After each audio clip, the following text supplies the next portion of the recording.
Britain's news channel.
Good morning. It's 6 o'clock on Saturday, the 19th of August.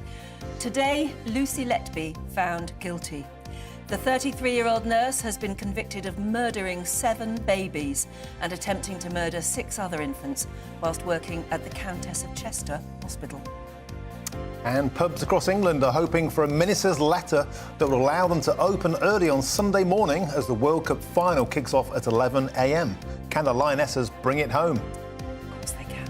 And the latest figures show that the number of bus routes in England has fallen by almost 40% in the last 20 years. Have you lost your local bus? What sort of an effect has it had on you? Let us know.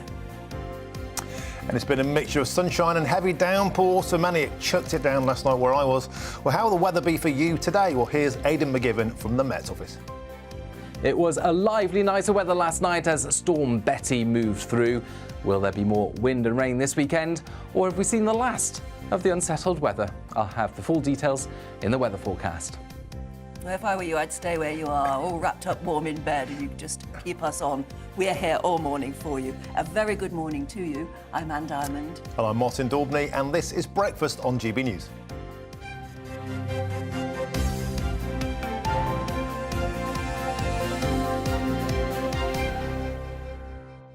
Wow, you said it chucked down last night. It was a really difficult journey home for me yesterday morning. Well, what happened? Oh, well, it was just all the way up the motorway. Blinding rain. Yeah.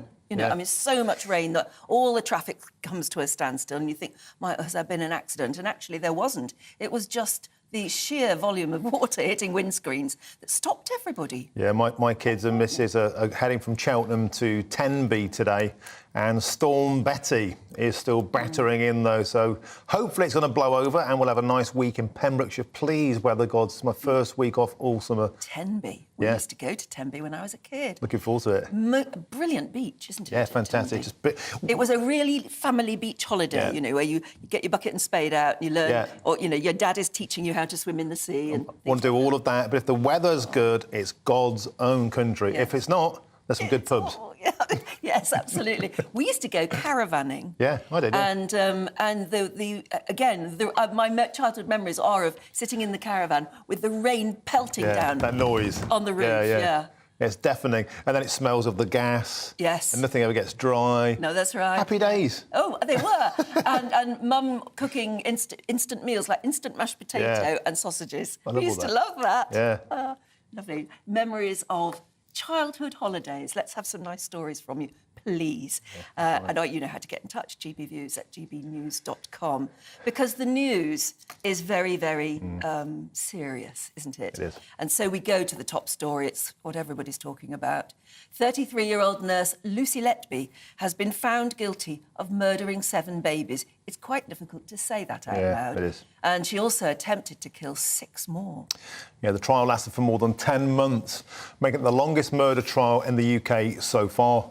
The government has already ordered an independent inquiry into how Letby was able to carry out such atrocities. Yes, the more you hear about it, the more dumbfounded you are. Our North West of England reporter, Sophie Reaper, has this report for you.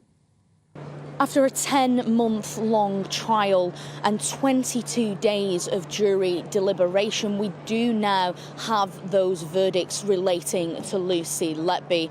The former nurse has been found guilty of 7 murders relating to child A, child C, child D, child E, child I, child O and child P. Of course, those names redacted for anonymity reasons. Lucy Letby was also found guilty of 7 attempted murders of child B, child F, 2 counts of attempting to murder child G, child L, child M and child N. They also found her not guilty of 1 count of attempting to murder child G and 1 count of attempting to murder child H.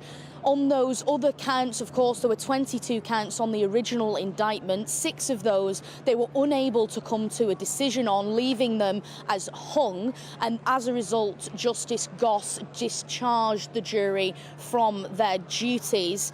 Now, as the dust begins to settle, let's unpack exactly what all of this means. Those 7 murders she's been found guilty of means she now becomes the most prolific serial killer of children in modern British history.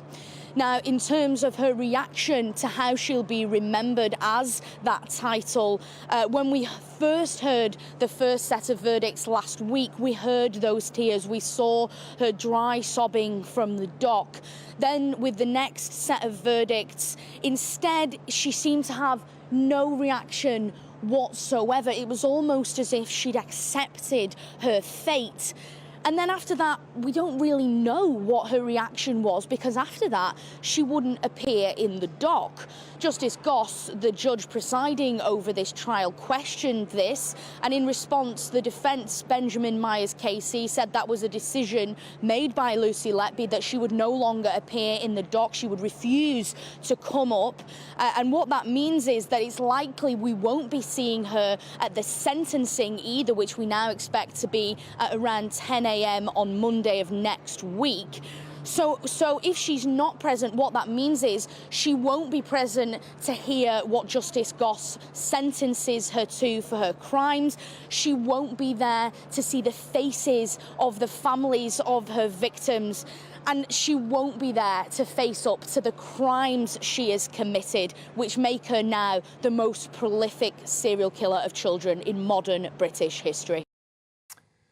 Well, joining us now is former police officer and the host of Protect and Serve podcast, Oliver Lawrence. Good morning to you, Oliver. It's worth pointing out that the police investigation into the Letby case was meticulous, really did its job. Paul Hughes, in charge of that, really pieced the case together fantastically. But the question that's being asked today is about how there were 10 chances to stop this. Lots of accusations from fellow staff members, colleagues of Letby, that there was a culture of keeping quiet to not cause embarrassment. How much of a factor do you think that has been in delaying the justice here? Yeah, well, good morning, and good morning, Martin. You know, first and foremost, I think our thoughts have got to be with the families of these young children. Nurse Letby has certainly solidified her position as one of the UK's most notorious medical serial killers.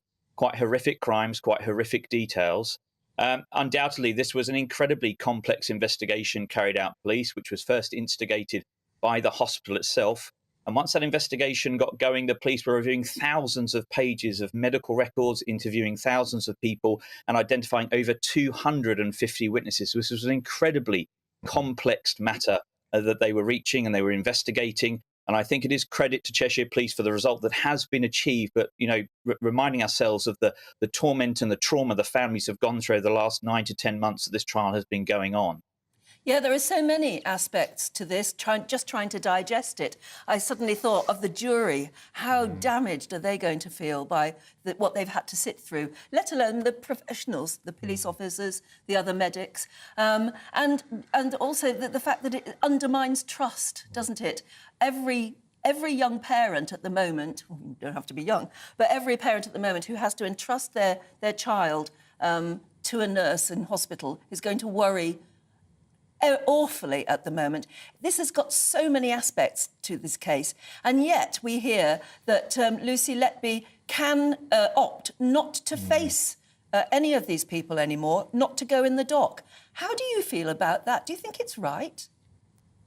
Well, undoubtedly, she is a monster of a human being. And quite frankly, I think we'll all be glad to see her put behind bars for the remainder of her natural life, not wanting to preempt what Justice Goss comes out with on Monday morning.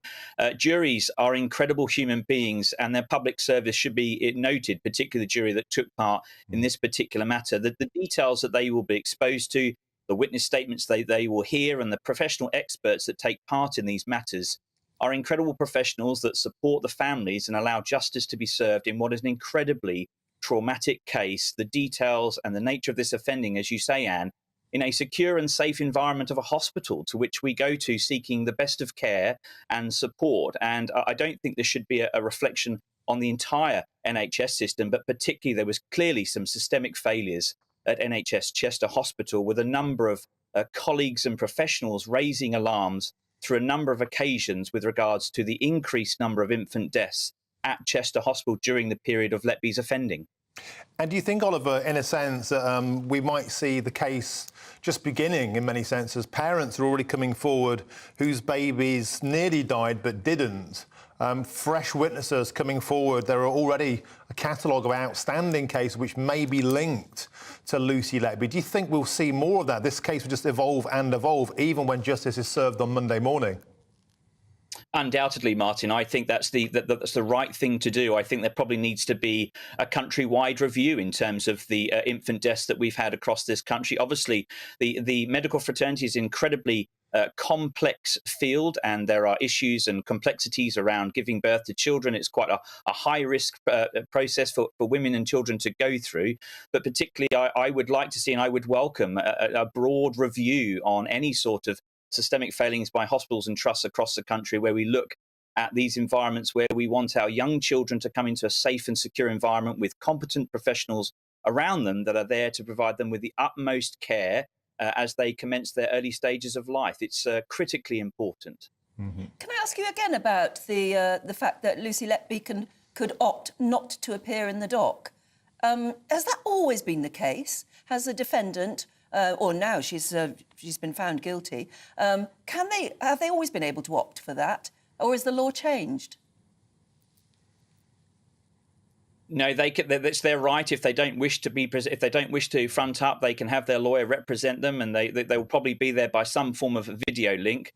It is traumatic for the parents not to be able to look at this monster in the eyes and watch as she is sentenced, hopefully, as I say, for the remainder of her natural life. But if she chooses not to front up and present herself before Justice Goss, that is her right. I think to bring her up in any other scenario would cause a level of distraction and disruption for the court, whilst Justice Goss is sentencing her on Monday morning, words which the parents will want to hear very, very carefully as he describes her abhorrent crimes over a period of 2015-2016. Well, Oliver, there's reports in the papers today that the Justice Secretary, Alex Chalk, wants to review the law around this, and we can only hope, actually, that does occur. I think it's something that GB News should perhaps get behind, because denying families that moment, of resolution, of closure, if you like, I think should be vital to the law. It happens in America, but not here. One final question to you, in terms of, the podcast you do. Trying to make sense of the offenders is a key part of this. Like with Harold Shipman, we were saying earlier, Harold Shipman was working with end-of-life patients. There was a sense of... I spoke to survivors, relatives of the deceased, the murdered, of Shipman, and even they were saying he was a good doctor, and it was end of life, and was there a sense of putting them out of their misery? And this is what they were saying. But with Letby, there's none of that. There's been no confession of any sort of trauma. There's no clues as to what was the motive. Do you think that will come out in the fullness of time behind bars, or will we be left, and will the families be left forever guessing? I think over time, when you look at medical serial killers, those that commit these abhorrent crimes in a clinical environment, I think what shocks us most is they're the individuals that we expect to have the utmost of care and respect for human life. And clearly, we couldn't be further from the truth in this particular case. What I found most chilling throughout this investigation was the notes that the police officers found at Letby's home, some saying that she was not good enough and that she was evil. These were quite chilling letters, and to think that this individual was given access to the most sensitive areas of our hospital, I think even goes into question as to how we psychologically review those who take part in the hospital setting and the vetting that they go through. All incredibly chilling circumstances in a clinical environment that we would often relate to safety and security of those needing the utmost of medical care and treatment. Yes, people are going to be raking over this one for a long time, aren't they? Oliver Lawrence, thank you very much indeed. Thanks for joining us. As we were saying earlier, it is very grim news today, but it is something that everybody is talking about because nobody can understand it. You can't get a grip on it, can you? And especially if you've been in that sort of environment. My first child had quite a traumatic birth. He's fine now, he's 14, love you. But I had a very difficult time. I spent a lot of time in those critical care wards with a lot of other dads and the triplets who were tiny, and the notion that when you're at your most vulnerable and you're relying on other people, you know, as angels to help you. Total trust. Trust. Because, I mean, one of my children was in special care baby unit. And in an incubator. And obviously, you can't even cuddle them. No. All you do is stick your hand in through and stroke them. And you're putting your trust utterly in the professionals, quite rightly and quite justifiably. And they're brilliant and they're so wonderful. This is what this woman has betrayed. She's betrayed every other nurse in the country. And, you know, it's the ultimate handover of trust that you place at that moment. And we do so willingly and gracefully because we believe in the nurses, we believe in the care, we believe in the NHS. And what we can't allow to happen is for this to become an attack on the system as a whole. It will. No, because I saw some incredible, wonderful, you know, life-changing moments in those wards that still kind of, you know, get me going a bit. Yeah, absolutely. And what can you even say? It's one of those cases, Anne, you can barely struggle to get your head around. I know, and that's why. Obviously, we will be talking it through. We will be looking at it through the newspapers as well. But there are other things to talk about. There are. I mean, I'd love to hear your stories, as we were saying earlier, about ultimate family holidays that you feel nostalgic about.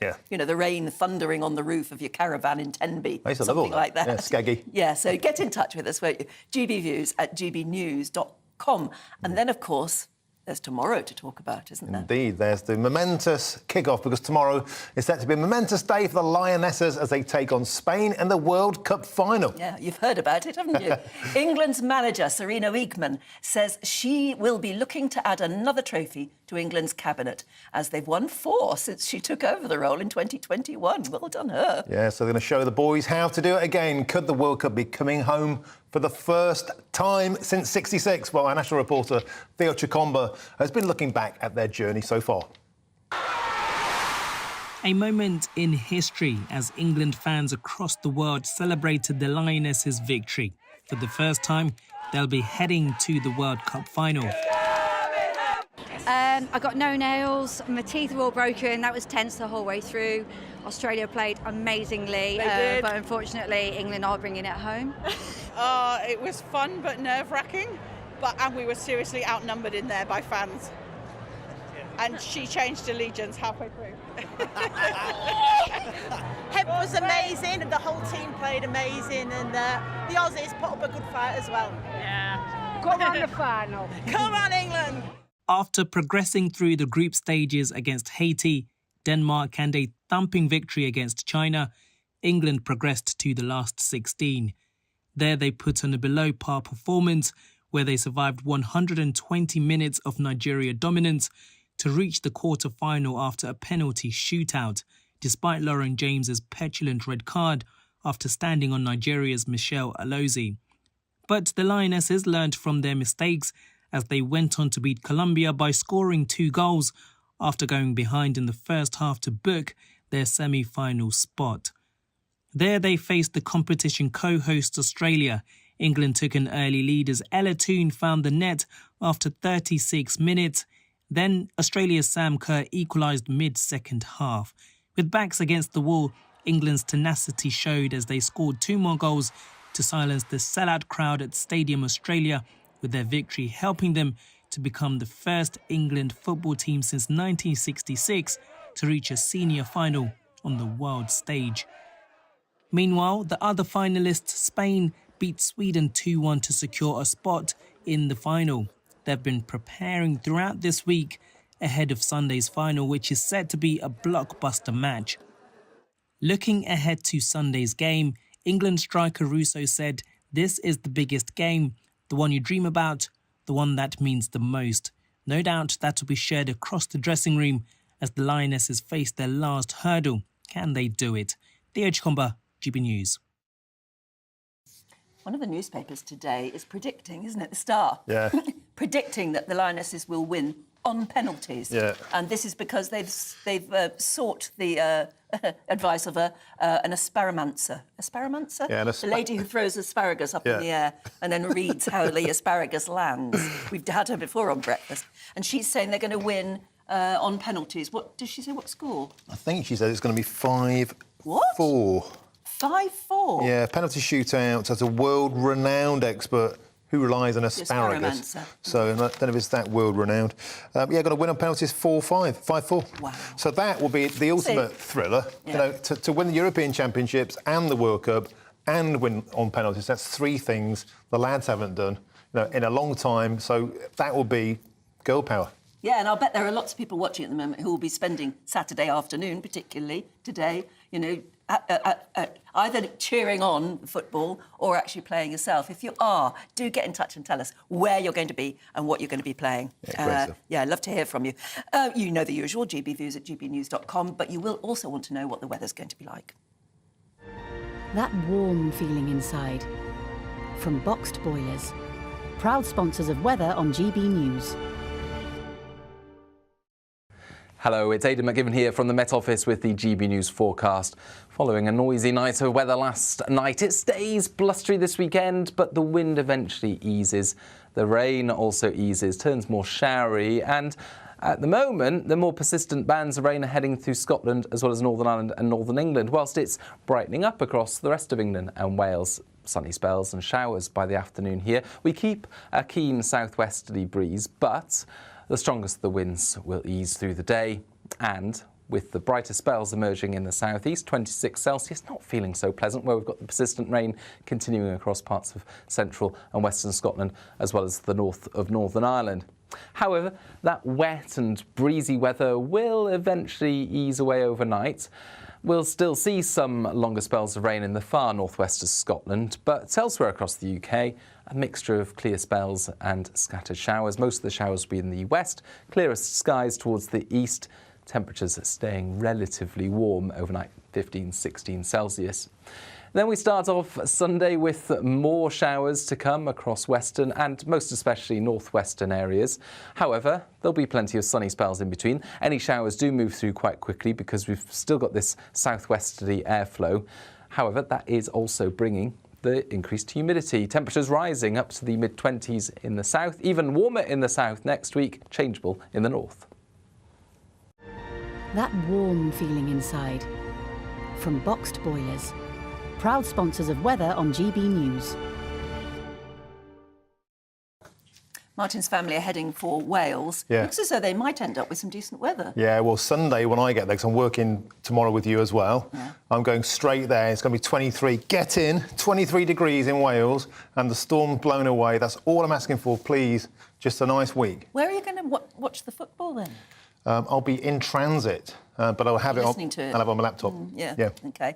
Where are you going to be watching the football? I want to know. Joe says, I'm taking your good advice and I'm staying tucked up in bed with my 15-year-old Jack Russell pup, Sid, watching GB News. Absolute heaven. I love it. He's 15 years old and he's still a pup, huh? I love it when animals have human names. Yeah, Sid. Sid. That's a very good name. It's a great name, Sid, yeah. We talked about buses as well, because there's a report we're doing later on, where have all the buses gone? Can you get a bus near you? I know that they're good near my dad. In Nottingham, I take the bus every day on the way home from work. Bus routes have fallen by something like 40% in the last 20 years. Yeah. We're losing our bus routes. And the prices are going through the roof. Tony in Suffolk says for us in Bury St Edmunds, we have one bus every hour. Where we live, no buses after 6:30 p.m, which is very poor if you fancy a night out. Yeah. want to go anywhere. Jeffrey in Evesham, I love Evesham, says, I commute to work every day and it's a nightmare. I use buses and they are very expensive. It takes 1.5 hours when it used to take just 75 minutes years ago. And here's a good point from Andrew. Thanks for highlighting the issue of buses. My local rural bus route has been severely reduced due to the lack of available drivers. So there are no drivers that are going for the job at the moment. I didn't know about that. No, I didn't know about that. Fascinating. We need bus drivers. Keep them coming in, please. If you've lost your local bus route, we want to know. We're going to be talking about it a bit later on in the programme. gbviews@gbnews.com. Stay in touch. In a couple of moments, we're going to be talking about something which seems to be happening more and more in society. If you've got a family where the parents decide they want to divorce, but they can get on well enough, they co-parent in the same house, even though they're living separate lives themselves. Strange, but has it happened in your family? Get in touch with us and stay tuned.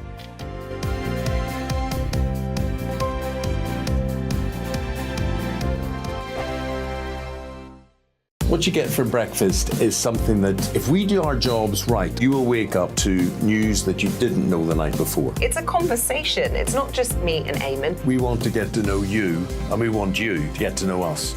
From 6, it's Breakfast with Eamon and Isabel. Monday to Thursdays on GB News, Britain's news channel. When the news happens, it happens here. And really important breaking news. Breaking news this morning. On TV, radio and online, the news starts here on Britain's Newsroom. All the biggest stories and the answers that you need from across the UK and beyond. Join Britain's Newsroom from 9:30 on GB News. The People's Channel, Britain's news channel.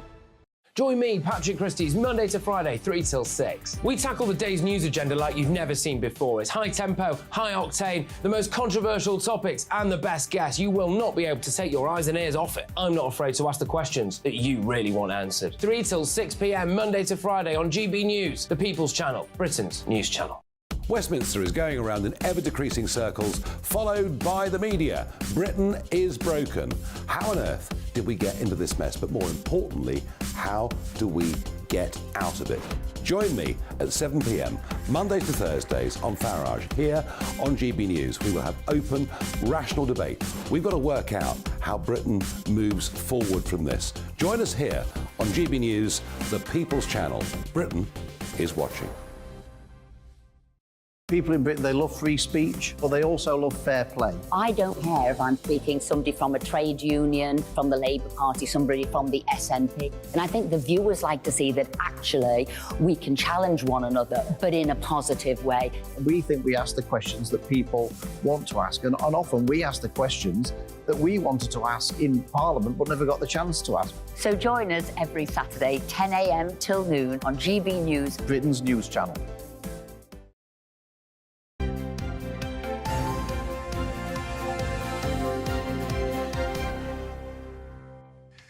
It's 6:26 already. Welcome back. You're watching and listening to Breakfast with Anne and Martin. Now, you've come to that point in your marriage. You're not happy with the way it's going and you've decided to split with your partner. But what about the kids? That's one of the biggest headaches of any divorce. Who gets custody? How far away is the other parent going to be? Well, one arrangement becoming more common is nesting or co-parenting in the same home. But what does that mean? Well, author of Nesting After Divorce, Beth Berendt is here. So, Beth, what's it all about? Sticking together for the sake of the kids? Can it work, or do parents just always fall out? Well, good morning, and thanks for having me. And it definitely can work. In my case, we have been nesting with our 3 children for 9 years. And in my book, I talk about my experiences, but also the experiences of 5 other families who do it in different ways. But I can say for us, it's been fantastic for the kids and consistent and less stressful for them as opposed to going between 2 houses. And just a really wonderful situation overall, though certainly there were challenges early on as we were divorcing, but we always tried to put the kids first. So, sorry to ask if it's a bit too personal, but you are divorced from your ex. Do you both live in the same house, or do you take it in turns to visit the house, or how does it work? Yeah, we initially rented an apartment nearby that we would move in and out of when we weren't in the home parenting. So we were never in the home at the same time. Over time, we became less contentious as the hot feelings of the divorce had passed, and we would overlap in the house more, have family dinners, celebrate birthdays together at the home, but still continue to live outside of the home. Eventually, we stopped sharing that apartment. We were never there at the same time, so it wasn't exactly sharing, but we stopped doing that. He got into a serious relationship and recently was married to a wonderful woman, and so he's at her house when he's not here in the nest parenting the kids. Yeah, I was about to ask that, get into that topic, because I've got a friend who does this, and they've agreed to stay together until their kids are 18, until they go to university, but part of their agreement, they live in the same house still, but in separate parts of it. Part of their arrangement is that you're not allowed to have a partner. Because I'm assuming if you live together and the kids are aware of this and suddenly there's another missus or another fella on the side, that's when things start to get tricky. Yeah, that can be complicated. And a lot of people who decide to take this approach make the effort before establishing it to set up some rules about other adults in the nest. We did that as well, that we did not allow other adults into the family home. So we did our dating, when we weren't parenting, which, hopefully any divorced person would take that approach.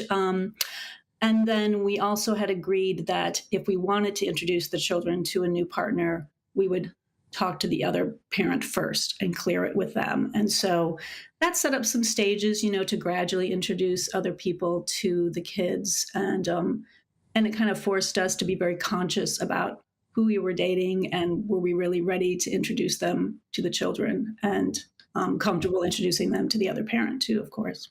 If I were one of the children, I would want to say to both my parents, look, if you can have this reasonable arrangement, if you can get on with each other enough to come to this arrangement, and if you still love us, why don't you just stay married? What the heck's wrong with both of you? How do you explain it to children? Well, that's a good point, although I think most children who've been living with their parents before divorce probably have not really enjoyed most of the interactions that their parents have been having. At least in most of the people I know, certainly our case, we felt that the problems in our marriage were impacting our abilities to parent very well. And so we were very clear as well with the children that we were setting up this arrangement, but it was not in any way because Dad and I were going to get remarried or stay married, that we wanted to parent them this way.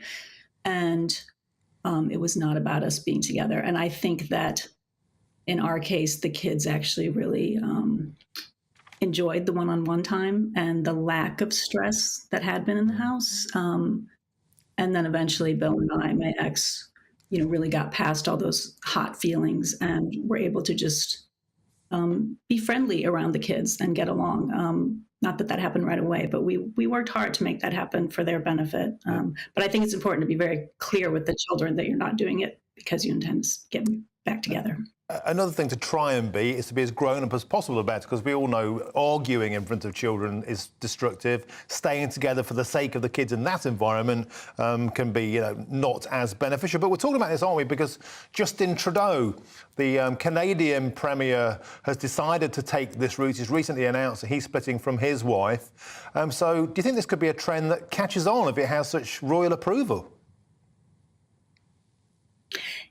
I really hope so. I don't think it's for everyone necessarily. Certainly if there's, dishonesty or problems with abuse or neither of the children want to be with one of the parents, then it doesn't make sense. But I wanted to share my story because it was something that I had never heard of 9 years ago. And once we heard of it, it became such a great thing for our kids. And I wanted other people just to consider it. And maybe it's just something you do temporarily to ease into a more traditional two-household approach. But it's a great way to keep the consistency for the kids where they know where everything is, their friends know where they are, they never leave the family dog. I think it was a really helpful thing for them as they went through what is a scary time for kids when you don't understand what divorce is going to mean for you. Just one quick final question. Do you think you have to be pretty well off, rich, to be able to do this? Well, I will say, as much as I tout the benefits for the children, one of the things that attracted us to it was that it was cheaper than setting up 2 houses that were big. It's not big enough, fully stocked to support 3 children. And so that was part of the appeal initially, was that it was a cheaper way to, just rent this small apartment because the children were never there. And we did that, kind of seeing how things would go. And we continued with it because we felt that it was better financially for our family to keep this one home stocked for the kids rather than setting up 2 separate residences. Fascinating, yeah. It really is fascinating because it does seem to be, at least if more friendly than the divorces that we've come to know. What was the name of your book again? It's called Nesting After Divorce, Co-Parenting in the Family Home. Great. Well, if anyone is interested, then they know where to look for it. Thank you so much, Beth. Absolutely fascinating. Yeah, it really is. Thank you. Gives you some hope, I think, doesn't it? Well, it's a much more mature way of dealing with what can be very traumatic for children. I come from a household with my parents split, and this kind of approach would have been a breath of fresh air. It's very, very progressive. It's not for everybody. No, it can't be for everybody because some divorces are just so hate-filled that you couldn't agree on anything. But if you're just drifting apart and you decide, well, actually, I still love you, but it's actually mostly about the kids, and I guess it's like a business arrangement in a sense. It almost is, yeah. Has it ever happened in your family? Love to hear your story, please. gbviews@gbnews.com. In a couple of moments, we'll be looking through Saturday's newspapers.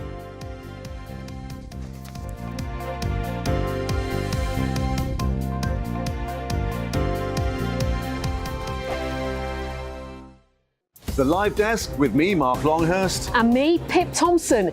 It's here Monday to Friday on GB News. From midday, we'll bring you the news as it breaks, whenever it's happening and wherever it's happening, from across the UK and around the world. Refreshing, feisty, but with a bit of fun too. If it matters to you, we'll have it covered on TV, radio and online. Join the Live Desk on GB News, the People's Channel, Britain's news channel.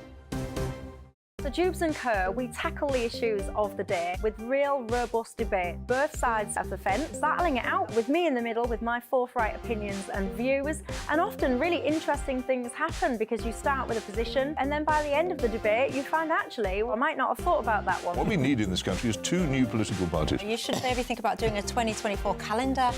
I'm Michelle Dewberry and I'm keeping you company right through until 7 o'clock this evening. GB News, the People's Channel, Britain's watching. Monday to Thursday, 9 p.m. till 11 p.m. Join me, Dan Wootton. I'll bring you the sharpest takes and hottest debates. Do you not believe in prisons? I don't believe in prisons. I'm completely stunned. I guarantee you there'll be no spin, no bias, no censorship. I actually was personally quite offended by it.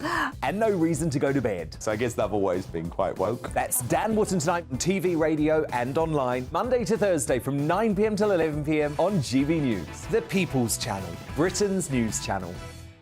In a world of dull and predictable radio and TV shows. Oh, hi. On Mark Dolan tonight, we've got big guests. We drill into the big stories of the day. The show adds up to a brilliant listening and viewing experience. Mark Dolan Tonight is the most entertaining current affairs show ever, and that's a fact. That's Mark Dolan Tonight, Friday, Saturday and Sunday from 9. Only on GB News, Britain's news channel.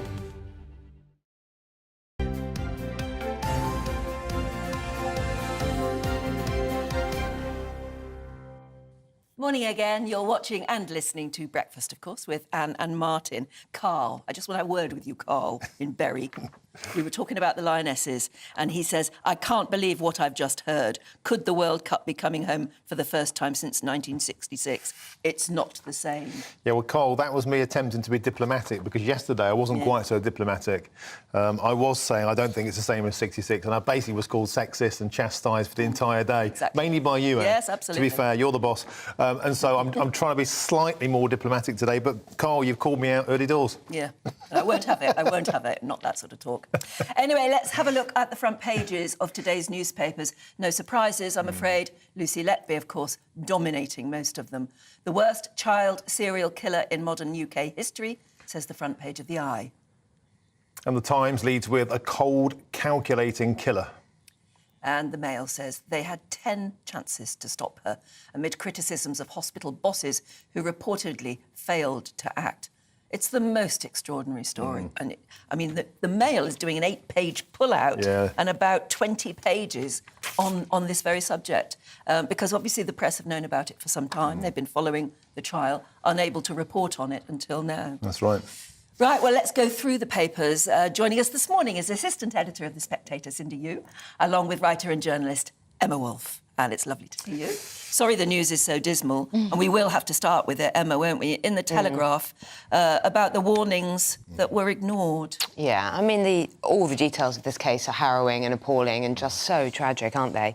But I think it's the details of the fact that there were, a consultant who was literally leading in this hospital, a lead consultant who raised concerns, who realised something was going wrong as early. So her year-long killing spree effectively started in June 2015, we now know.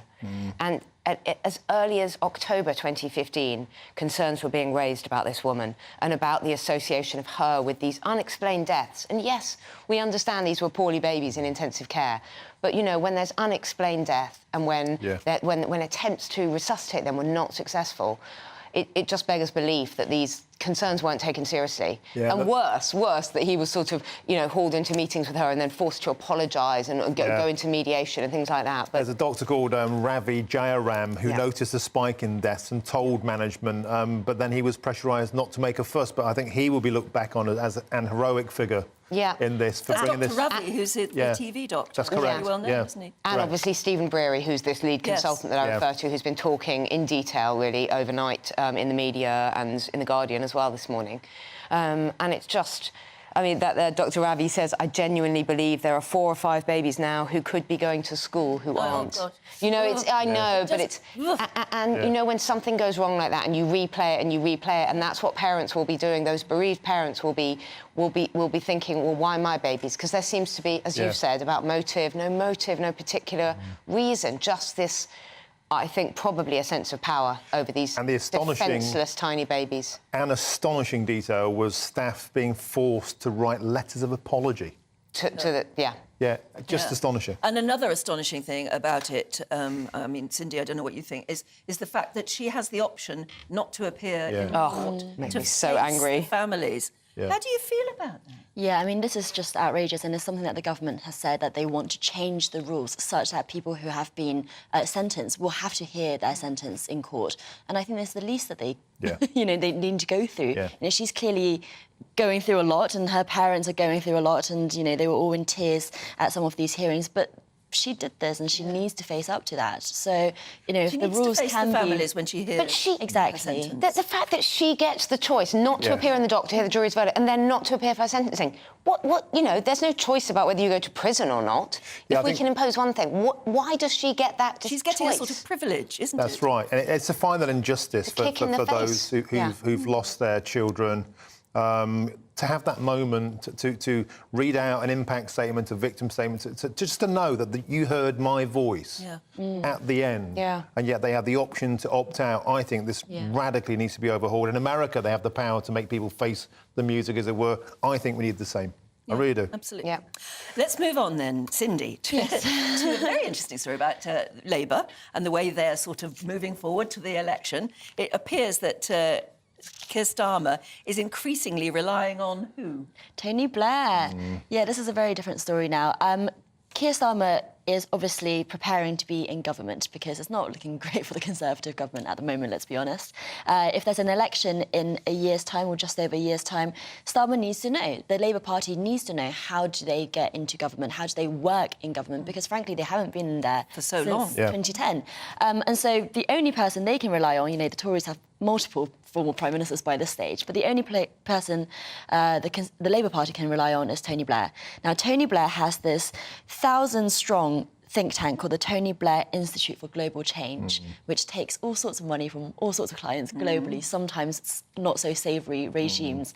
But they also do lots of domestic policy stuff, policies on ULEZ, policies on digital government, policies on youth child benefits. And interestingly, Keir Starmer has been kind of talking about some of the same talking points. For example, on ULEZ, Keir Starmer has been opposed to ULEZ expansion, something that Tony Blair Institute has been opposing as well. And there's been a lot of conversation between the two of them. I wonder, look, here's a story that unites both the Conservatives and the hard left because they all hate Tony Blair. That's one thing. But I wonder what Blair's game is, because you're absolutely right when you talk about the digital stuff. He was working with a tech billionaire that came out a couple of weeks ago. He wants passports. He wants us all to be walking barcodes. There's no influence. He does. There's no inference here that he's helping shape Labour policy directly. But I wonder, Emma, what's in it for Blair? I don't know. This is what I'm asking myself. Is it just power and relevance? Just power, being relevant, And not feeling that see he's... it written across his face. Yeah. Since he lost power, Yeah. since he lost the premiership and had to hand it to Gordon Brown, he has been aching to be relevant. No, but I don't buy the narrative that he wants to wants to be prime minister again. I don't think that. But I think relevance, elder statesman, the feeling that he's still pulling Power the Labour power behind the throne, Labour strings. For Tony Blair Institute for Global Change, for him to say, I've got a direct line to the current government of the UK when Labour comes in, that's a very lucrative thing to say. Is there any mention at all of David Miliband, or has he disappeared again? It looked as though they were, Keir Starmer was trying to invite him back into the fold as well. Yeah, it doesn't seem like it, actually. But, I mean, so Labour sources are basically saying it's not so much about the policies, it's more about how do you implement things in government, because we just don't have experience of that. So David Miliband might not be able to help as much as Tony Blair. A cynic might say it's kind of lobbying on steroids. But I'm not a cynic. Emma... You're not, Martin.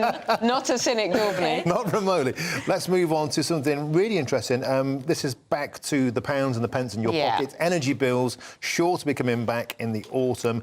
Relief for families. Energy bills sure to be coming back in autumn. Well, mine haven't gone away. Have yours? Unfortunately not. I make my kids wear coats and hats and shiver, I'm afraid. Just wait. I'm one of going to them. order some onesies for this winter. So, Ofgem's new price cap is going to be announced this Friday, and apparently for the first time since the invasion of Ukraine, which was, I'll say, Iraq. Too much talk of Tony Blair. Exactly. It's since the invasion 18 months ago. Bills are set to fall below £2,000 for the first time. Inflation obviously is coming down. The Mail says plummeting. I wouldn't go with plummeting, but anyway, inflation is coming down. It's now at 6.8%, which again is the lowest level since the invasion of Ukraine. But we have to remember, we're coming into the much colder months, autumn and winter, even though we've had a rubbish summer.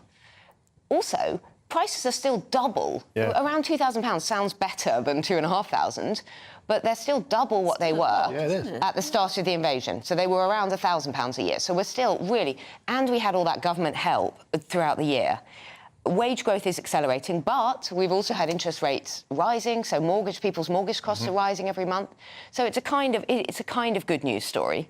But like you say, don't throw away the fluffy onesie. No. Don't throw away the onesie. And prices are set to climb again at the start of next year. So it looks like this may just be the new normal, that we have to get used to energy prices being really high. I'm obsessed with petrol prices. I walk past my local petrol station all the time. It's gone up 5 pence this week. 5p. Per litre. Jump, isn't it? Yeah. And it's like, where's that come from? And it's everything is going up. Tell us about your local petrol and diesel price. I'm obsessed with it because. Well, and I'm obsessed with food price inflation. I think that's the thing that you can't avoid. That everybody, even non-drivers, everybody needs to buy that. Poorer families, and that just seems to be out of control. And I think the supermarkets are taking everyone for a ride. Really, they seem to be coining it, don't they? I mean, But, one thing that's concerning is that inflation numbers from this week show that actually it's core inflation that's also staying up. So that's inflation without energy or food. So taking those things away and inflation is still not going down, that could be a big problem coming down the line. It's like the narrative. They're trying to change the narrative. Yeah. Make us all feel grateful that things are just dropping tiny bit. Yeah, exactly. It's not nowhere near enough. When we move on to what we should be grateful for and what's impossible or not, in the Times, Cindy, you found what this French diplomat has been saying about stopping boats. I love the French because they're just so, you know, they really just don't mince their words. They don't care. So what's happened is that the former, not just a diplomat, but the former ambassador from France to the UK between 2014 and 2017, a woman called Sylvie Berman, she's actually said that Rishi Sunak is totally delusionary for thinking that he could stop the boats. And I think this is going to come as big news to a lot of voters, a lot of politicians who do think, actually, that the boats can be stopped. Why does she think it is? Well, you know, she says that, you know, France has got 150 kilometres of coast. It's just totally impossible to police it all. I wonder if that's true, because we've given them £500 million a year. £500 million, 90 miles, divide that up quickly, that's a lot of coppers. Surely it can be done. And, you know, what's happened recently, we talked about this earlier in the week, there are 20% less gendarmes on duty in August because they're on holiday. And and I'm not one of these that says, you know, grab the boats, push them back, that kind of nastiness, sink the boats, whatever. But you do see along the coastline, as is a long coastline, but you can see people loading up a huge boat. It's not an invisible operation, so it must be possible to police the areas where people are setting off from. Yeah, and I also think there needs to be smarter options as well. I saw reporting recently that a lot of these people smugglers are keeping their rafts before they're inflated in German warehouses. So surely you can do some policing around supply chains, you know, where are these people going, you know, passport control, but also, you know, where are they getting their supplies from? You know, trace it as you would, like a mafia operation, which they are. Yeah. I just, you know, and the warmer weather. People not go on holiday, not have the gendarmes on holiday. Be saying, French have to go on holiday on summer. Yeah, no, August is a blank. But that's when the boats really increase, is in this... Is in the very same time, yeah. isn't it? But people, I think, will rightly be saying, well, I can't even drive my car down a one-way street without getting nicked. You know, I can't park outside the chemist without getting nicked. How can these guys run across a beach, even though it's only 90 miles? We've got these things called drones. We have aerial surveillance. I just think this is old-fashioned CCTV. Yeah, surely. excuses. £500 million, and they're saying the task is impossible. It makes you wonder why we're throwing good money after bad, perhaps. I wonder where that money's gone. Just really, you know, pounds and pence. I wonder what it's actually gone on. Is anyone holding them to account? Well, exactly. Who knows? It's extraordinary business, isn't it? Let's move on to The Sun, Emma, and what they think of pubs opening early tomorrow so that we can all knock it back while we're watching the Lionesses. Feel good story. If your bent is to go to the pub in the morning, I've always had a thing. There's something really unattractive about the idea of, well, I don't know a bit, but the pint of a beer in the morning. But anyway. If you go on holiday or something, if you're in an airport... No, but when you see people in the occasion. airport drinking in the morning, it's always just made me feel a bit queasy. But this is all celebration, of course it is. And so police and councils are being urged to turn a blind eye if pubs do open a wee bit before opening time tomorrow. Obviously, the final kicks off at 11, so there's going to be lots of people that want to get in the party atmosphere and the party mood by, what, I don't know, 8, 9 in the morning? Yeah. And Sir Michael Fabricant is saying it would be a marvellous gesture if pubs could be allowed to open early and if the police turned a blind eye. So expect the streets to be full of jolly, well-oiled people by about midday. Well, 1 o'clock-ish, when come on, the girls. I hope so. Yeah. That'd be lovely. Anyway, thank you so much for the moment. We'll move on at the moment, but I would love to hear from anyone watching at the moment, how are you planning to watch the game tomorrow? Martin, you're going to be driving, aren't you? No, I'm going to be on the train. I'm on the train to Cardiff before I change for Tenby, but I shall be watching it on my laptop and I shall be having a bevy. Yeah. 100%. Yes, good, absolutely. Well, you can on the train. Exactly, yeah. Drive it. OK, we're moving on to our cashless issue again here. A cashless society. Well, we've been thinking of the different sort of things that really need cash. And we were thinking about busking. Can busking survive in a cashless society? For many in the entertainment industry, such as Ed Sheeran and Rod Stewart, street performances are the first step in their careers. Yeah, and good luck to them all. But it's an industry that relies heavily, of course, on cash. So where do we see this tradition disappear if people stop carrying money in their pockets? Well, our London reporter, Lisa Hartle, brings us a report now from Covent Garden. Street performers have entertained crowds in London's Covent Garden since the 1660s. But could the demise of people carrying cash see this tradition fade from the streets? Pete Kolowski, stage name Heavy Metal Pete, has been a street performer for 20 years, drawing crowds with his act. A bit of contortion, juggling knives, do some tricks with a bullwhip, and I finish with a stunt I like to call the sandwich of death, which is a bed of nails, which I lie on, sandwiched between two sets, and then a volunteer from the audience stands on top. 30 stone is my record. So what do street performers bring to an area? It's just for bringing an area to life, attracting tourism, and building links with the community, as well as an accessible way into the performing arts. Pete says most people in his audience still carry cash. Like, personally, I resisted getting a card reader for a very, very long time. In the end, I caved because I was kind of robbing myself, really. But I think most performers at Covent Garden find similar, that most people still carry cash at the moment. Well, if society was to go completely cashless, it would be devastating for our art form. Because it's just, the card reader's too cumbersome. It just doesn't lend itself to a spontaneous street performance. At the end, it's like not like people can just come up, drop something in the hat and off. There's the fiddling with the machine, there's the internet signal, whether it works. It's just far too cumbersome and it's not practical. I asked the public if they would pay a street performer using their bank cards or cash only. I would only tip with cash. I wouldn't use a card. No dispersion on them, but I just wouldn't use a card. Just don't really know when it's going to be cloned, where it's going to be cloned, if that's, and then we don't come to London very often, well, I don't, so it's nice to be able to feel that you can trust what you've got on you and keep it safe, really. I would do cash if I had cash, but I just never carry cash.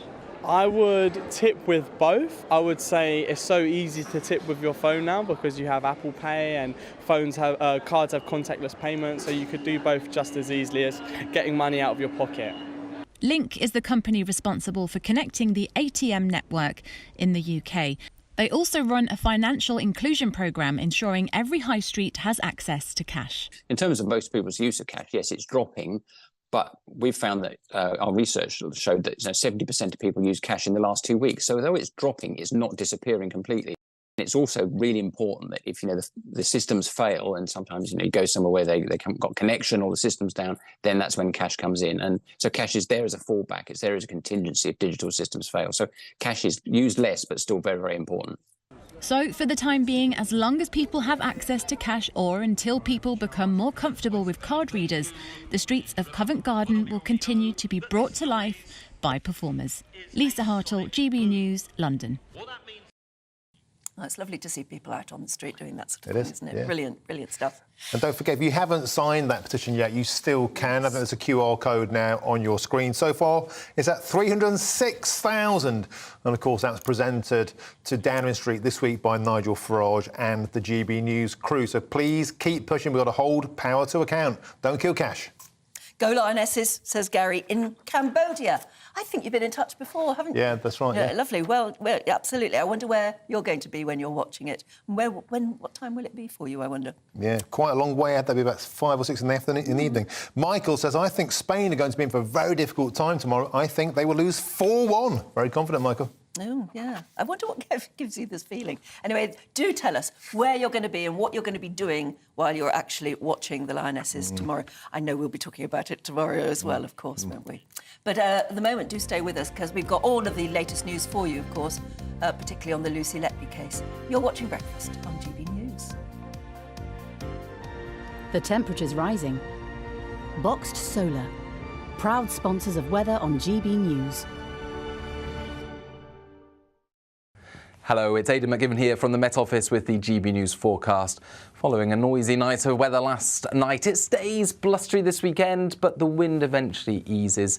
The rain also eases, turns more showery, and at the moment, the more persistent bands of rain are heading through Scotland as well as Northern Ireland and Northern England, whilst it's brightening up across the rest of England and Wales. Sunny spells and showers by the afternoon here. We keep a keen southwesterly breeze, but the strongest of the winds will ease through the day, and with the brighter spells emerging in the southeast, 26 Celsius, not feeling so pleasant, where we've got the persistent rain continuing across parts of central and western Scotland, as well as the north of Northern Ireland. However, that wet and breezy weather will eventually ease away overnight. We'll still see some longer spells of rain in the far northwest of Scotland, but elsewhere across the UK, a mixture of clear spells and scattered showers. Most of the showers will be in the west, clearest skies towards the east. Temperatures staying relatively warm overnight, 15, 16 Celsius. Then we start off Sunday with more showers to come across western and most especially northwestern areas. However, there'll be plenty of sunny spells in between. Any showers do move through quite quickly because we've still got this southwesterly airflow. However, that is also bringing the increased humidity. Temperatures rising up to the mid-20s in the south, even warmer in the south next week, changeable in the north. The temperature's rising. Boxed solar. Monday to Thursday nights on GB News. At 6, it's Dubes & Co. 7 o'clock, Farage. At 8, join Jacob Rees-Mogg. And at 9, Dan Wootton Tonight, followed by Headliners. On TV, radio and online. This is GB News. Now then, Lee Anderson here. Join me on GB News on my show, The Real World, every Friday at 7 p.m. I'm not eating bloody cat. Are you delicious? mental? Open your mouth. OK, here comes a train. Reminds me of the scene in Singing in the Rain. Adam, is that a good one? Whoa! Join me at 7 on GB News, Britain's news channel. Join us every night on GB News at 11 p.m. for Headliners, which is 3 top comedians going through the next day's news stories, which is exactly what you need, because when the establishment has gone crazy, you need some craziness to make sense of it. So join us 11 p.m. every night on GB News, the People's Channel, Britain's news channel. I joined GB News because I was sick and tired of not hearing my views being represented, not just mine, but so many people that I knew and spoke to. I just couldn't get my voice out there. I couldn't say anything. I couldn't do anything. Whatever the narrative was, I kind of had to follow it. GB News is there to provide a voice for those who have been ignored by the establishment media. We think different things, we've got a different style. GB News is here to be optimistic and positive about the future. It's real kind of dynamic and flowing, with the audience very much at the heart of it, like a big family. Here at GB News, we talk about the things that matter to you. Hearing the voices from right across our towns and cities, especially our towns. All sides of the argument represented with a heavy dose of opinion. We're on a mission here to make a difference. And the GB News family really is here for you, and whatever time of day you can watch or listen. Britain's watching. Britain's watching. We're proud to be GB News. The People's Channel. Britain's news channel.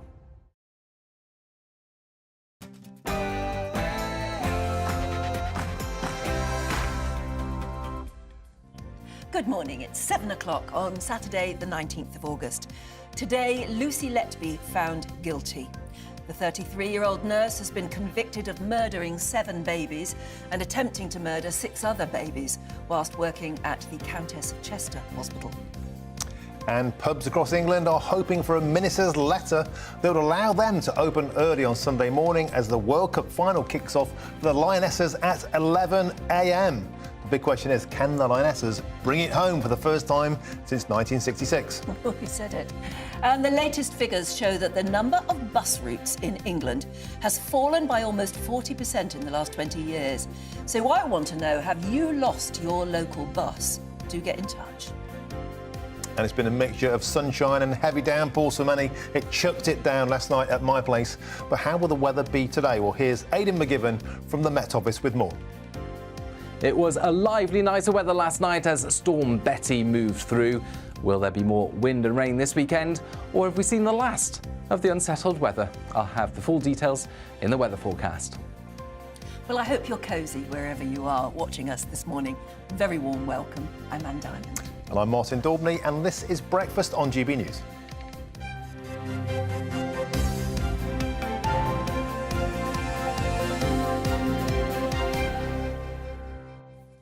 We've had a lovely message already from Jackie about the Lionesses.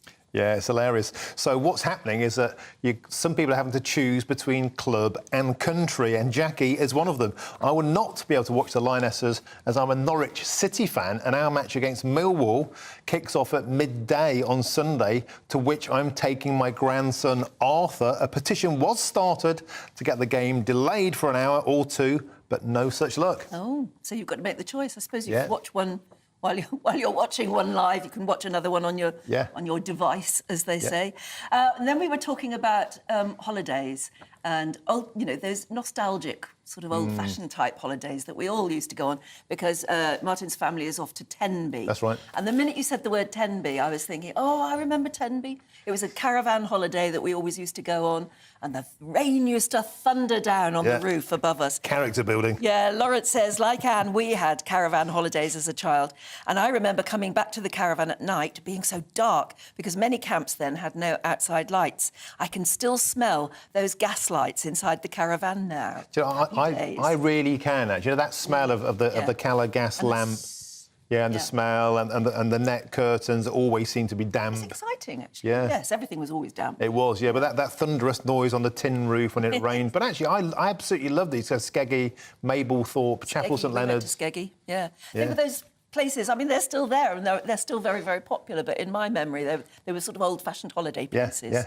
Scott says, in 1975, I was 5 and my sister, who was 4, we went to Great Yarmouth with my parents for a week. We stayed in a caravan too, but it was broken into on the first night and literally everything of ours was stolen, even clothes. You don't forget a holiday like that, do you? No, we don't. And on buses, John is saying, we have a local village bus in Birstall in Leicestershire, and it's gone from a double-decker to a 20-seat minibus with nothing at all at the weekend. It's quicker to walk into Leicester city centre than waiting from a bus. Coming from London originally, this really gets my goat, how people outside of the smoke virtually pay double for fares and for poor service like this. Great point, John. Yeah, do you agree? Because Ian does. He says, here in our village in the Yorkshire Dales, we haven't had a bus service for over 10 years. The nearest bus service is a 3-mile walk. Crikey. And then we hear Londoners bleating about a poor service. Try getting to a hospital 44 miles from home. Yes, it's a great point. Bus service. We're going to be talking about this a bit later on in the programme. Why are we losing buses everywhere? Is it because there's a lack of drivers, or is it just because maybe there's no profit in a bus running a bus company anymore? And bus fares are really going up. But it seriously affects your life if you don't have any sort of bus service. Yeah. OK, let's move on now to our top story. The 33-year-old nurse Lucy Letby has been found guilty of murdering 7 babies as well as attempting to kill 6 more infants while she was working at the Countess of Chester Hospital between June 2015 and June 2016. Well, the trial has been going on now for more than 10 months. It's actually the longest murder trial in the UK so far. The government has already ordered an independent inquiry into how this woman was able to carry out such dreadful atrocities. A North West of England reporter Sophie Reaper has this report. After a 10-month-long trial and 22 days of jury deliberation, we do now have those verdicts relating to Lucy Letby. The former nurse has been found guilty of 7 murders relating to child A, child C, child D, child E, child I, child O and child P. Of course, those names redacted for anonymity reasons. Lucy Letby was also found guilty of 7 attempted murders of child B, child F, 2 counts of attempting to murder child G, child L, child M and child N. They also found her not guilty of 1 count of attempting to murder child G and 1 count of attempting to murder child H. On those other counts, of course, there were 22 counts on the original indictment. 6 of those they were unable to come to a decision on, leaving them as hung. And as a result, Justice Goss discharged the jury from their duties. Now, as the dust begins to settle, let's unpack exactly what all of this means. Those 7 murders she's been found guilty of means she now becomes the most prolific serial killer of children in modern British history. Now, in terms of her reaction to how she'll be remembered as that title, when we first heard the first set of verdicts last week, we heard those tears. We saw her dry sobbing from the dock. Then with the next set of verdicts, instead, she seemed to have no reaction whatsoever. It was almost as if she'd accepted her fate. And then after that, we don't really know what her reaction was, because after that, she wouldn't appear in the dock. Justice Goss, the judge presiding over this trial, questioned this, and in response, the defence, Benjamin Myers-Casey, said that was a decision made by Lucy Letby, that she would no longer appear in the dock. She would refuse to come up. And what that means is that it's likely we won't be seeing her at the sentencing either, which we now expect to be at around 10 a.m. on Monday of next week. So if she's not present, what that means is she won't be present to hear what Justice Goss sentences her to for her crimes. She won't be there to see the faces of the families of her victims. And she won't be there to face up to the crimes she has committed, which make her now the most prolific serial killer of children in modern British history. Well, joining us now is former Met Police Detective Chief Superintendent Kevin Hurley. Top of the morning to you, Kevin. The papers today are asking big questions. They had 10 chances to stop her, yet they didn't. And, of course, how many more may be out there? This may just be the beginning. But, Kevin, I want to speak to you in terms of the next stage of the justice system here, which seems to many to be terribly unfair. That Lucy Letby has the option not to even face the music in the dock, not to face the victims, the parents who've lost children. How unfair do you think that is? And is it time to overhaul that part of the criminal justice system to make it more about the victims and not the perpetrators? Well, of course, the families will want to look her in the eye. But the problem you've got here is because she is effectively a psychopath, she doesn't care, she doesn't empathise. She can't believe that she's done anything wrong. She doesn't fear particularly the consequences, so she doesn't care. The problem with it is, how do you physically get this person to come up in the dock to face the families? Are we going to put her in a straitjacket, tie her up and bring her up, screaming and shouting when she may well start abusing the public or not? There really is not much you can do, because she's most likely going to face a whole life sentence. So even if legislation were brought in which said, if you don't come up for your sentencing, you're going to get another 3, 4, 5, even 10 years, it wouldn't affect her because she knows she's never coming out.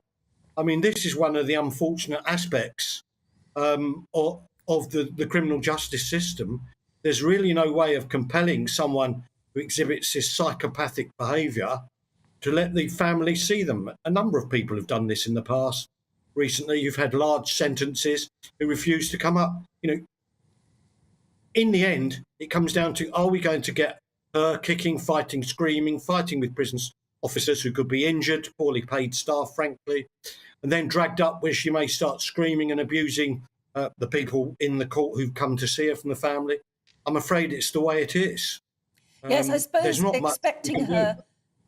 expecting her to do the decent thing is really, I suppose, a bit silly, isn't it? Because exactly, she's a psychopath. You know, yes, she's not going to do it. She doesn't care. How difficult is it? I know that you've dealt with families of victims before, and I just wonder: does anything at this stage help give them any sense of closure or comfort, or is that too much to expect too? Well, I mean, I think in the end, everyone wants some sense of justice being done. So whilst the families are going to probably be deprived of looking her in the eye, it is at least they are going to know that she's been convicted of the murders of their children. Of course, the unfortunate people are other parents who've lost babies where the jury were unable to agree or found her not guilty. I think this case, actually, if I may just introduce this, brings in one unusual thing about offending within hospitals. I dealt with some of the first ever cases in the UK of what's called Munchausen syndrome by proxy, which is where mothers were deliberately harming their babies for the sake of attention.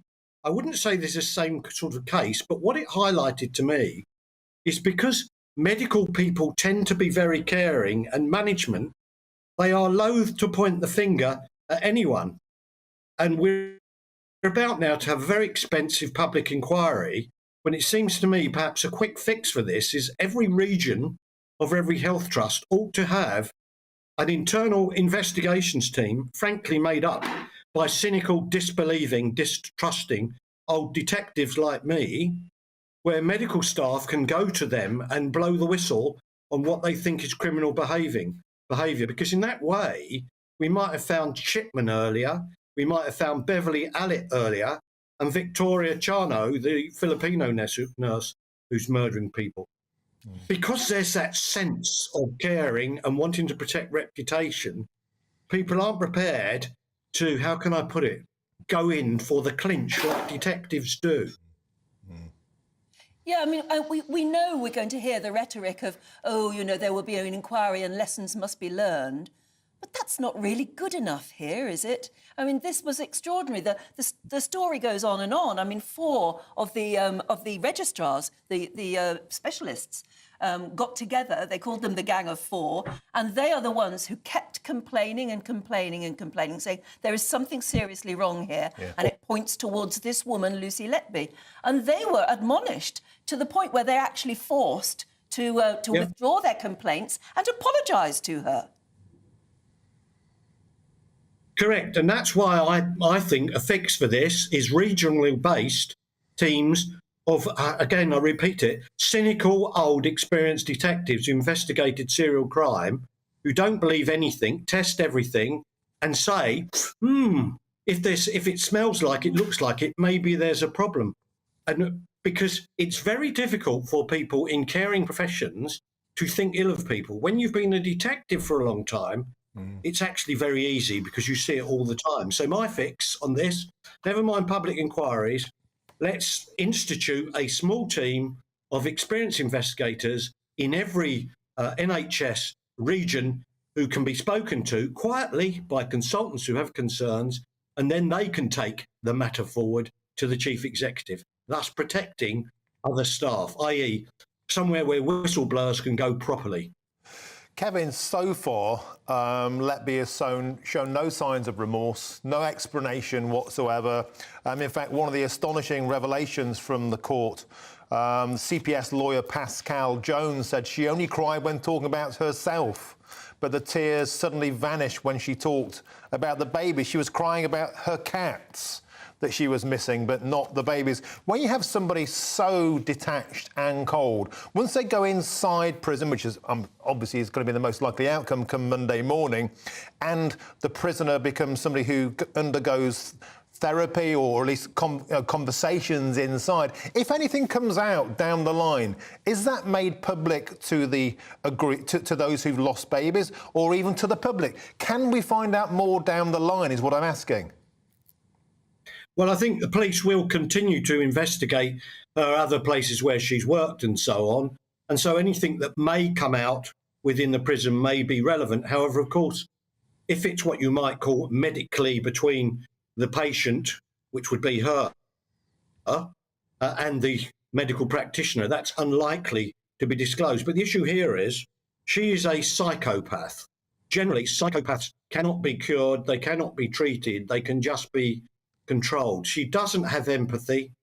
She doesn't have any sense of guilt.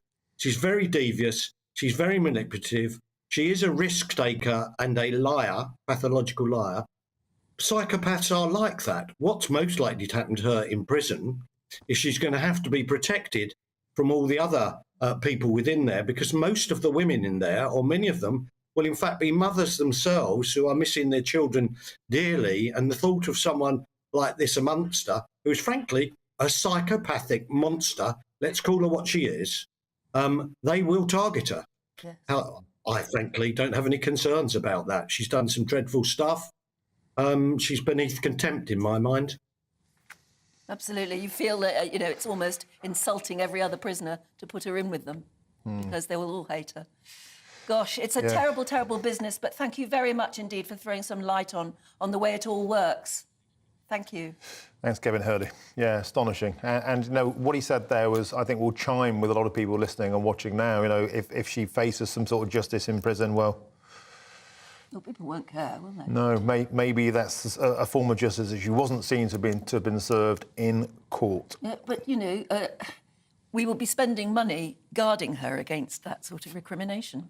For life. And if you're a high-risk individual like she clearly will be, the risk to her, I mean, it's incredibly expensive to prison and house and feed them. There's no answer to that. It'd be millions of pounds over the course of her life. All you can do is lock her up. But it's just awful. And it's so terrible for the families involved. Yeah.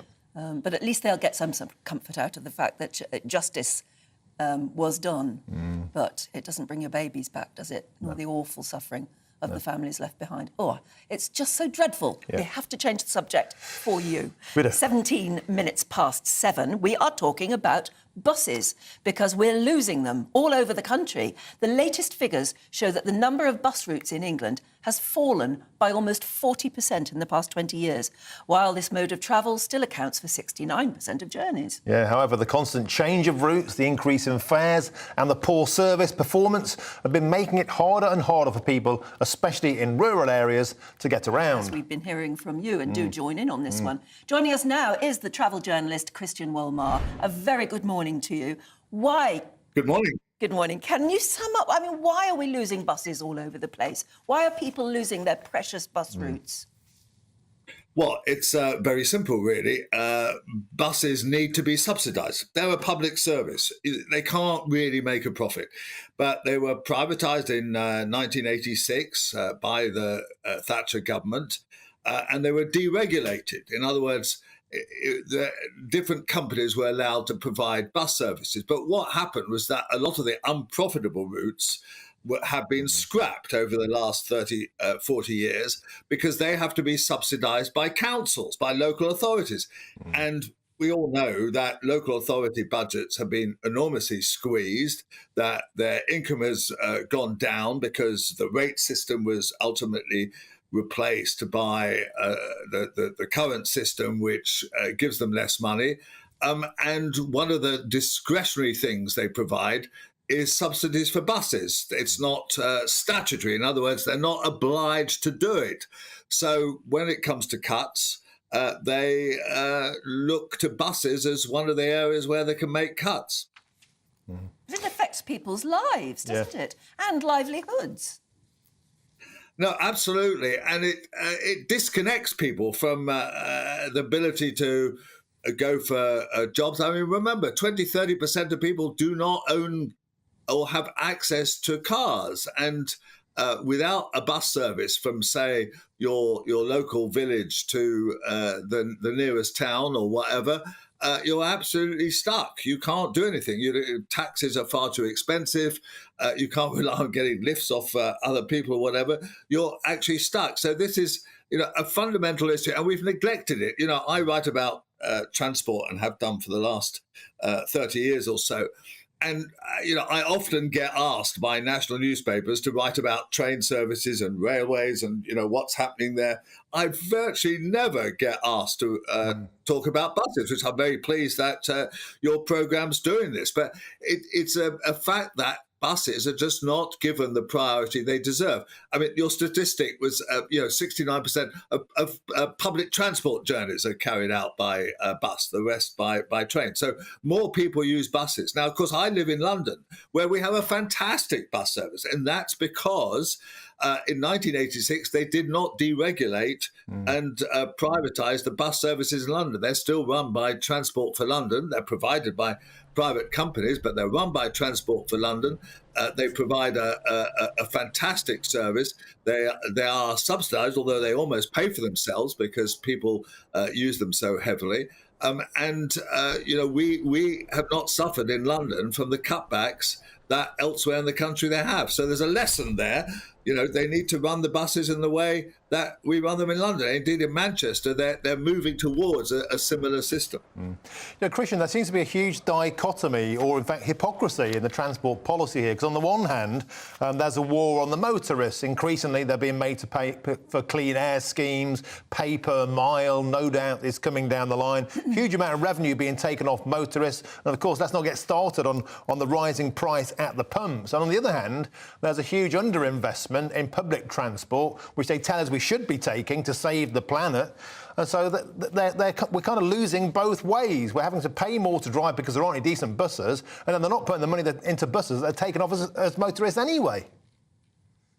Yes, I mean, I don't agree with the notion of war on motorists. I mean, motorists pay certain taxes when they buy their petrol, but actually, when you calculate the cost of motoring, both in environmental terms and in practical terms, and in hospital accidents as a result of motoring and so on, they barely pay their way. In fact, they don't really pay their way. So there is no war on motorists. Motorists are taxed for certain products and buying cars in the way that other people are taxed. But your second point is correct, that the bus services are just not given the support that they deserve. And that's a political point. And it has been really the case for the last 30 years of governments of both hues have not actually given bus service to the recognition. So I think programs like yours are very important in kind of highlighting this issue. But what people need to do is put pressure on their MPs, on politicians, to recognise that bus services are part of a public service in the same way that education or defence or whatever is a public service. They are a necessary part of connecting people with the rest of the country. Thank you so much for voicing that. And I know a lot of people at home watching at the moment will be nodding in agreement. Yeah. Christian Wolmar, thanks very much. It's interesting because quite a lot of your views reflect this. Pamela says, we have just lost our hourly bus route here in Audley in Staffordshire. I travel approximately 8 miles to work, which now means I have to drive. Yeah, and Carol in Fort William, far flung there. You might be shocked if you came here, Anne. We have 7 bus routes, but each one runs only twice a day, combined with an hourly frequency in the town centre. Not very good there. Yeah, and actually it's interesting, Christian was saying we have a fantastic bus service in London. Not everywhere, because Neil in Bournebridge says, I live in a London borough, Havering, but TfL's bus here only runs every 90 minutes. Sometimes I do wonder if this is actually London. And that is worthwhile mentioning because, of course, ULEZ will be expanding to include such boroughs of London, £12.50 a day to drive a car. If you have to drive. And clearly, if you've got one bus every 90 minutes, you have to drive. So you are getting taxed and we're not having a bus service in the back. So just picking up on Christian's point there. Yeah, well, keep in touch, won't you? gbviews@gbnews.com. Tell us about your buses. Have you lost your local bus service? And what you're doing about it. But right now, you'll want to know about the weather. Here it is. A brighter outlook with Boxed Solar. Proud sponsors of weather on GB News. Hello, it's Aidan McGivern here from the Met Office with the GB News forecast. Following a noisy night of weather last night, it stays blustery this weekend, but the wind eventually eases.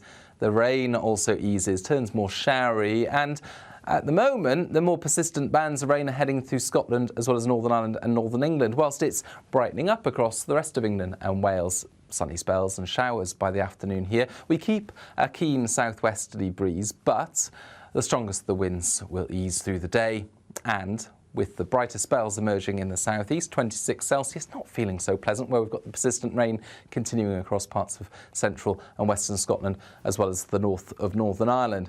However, that wet and breezy weather will eventually ease away overnight. We'll still see some longer spells of rain in the far northwest of Scotland, but elsewhere across the UK, a mixture of clear spells and scattered showers. Most of the showers will be in the west, clearest skies towards the east.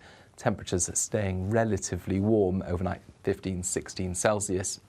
Then we start off Sunday with more showers to come across western and most especially northwestern areas.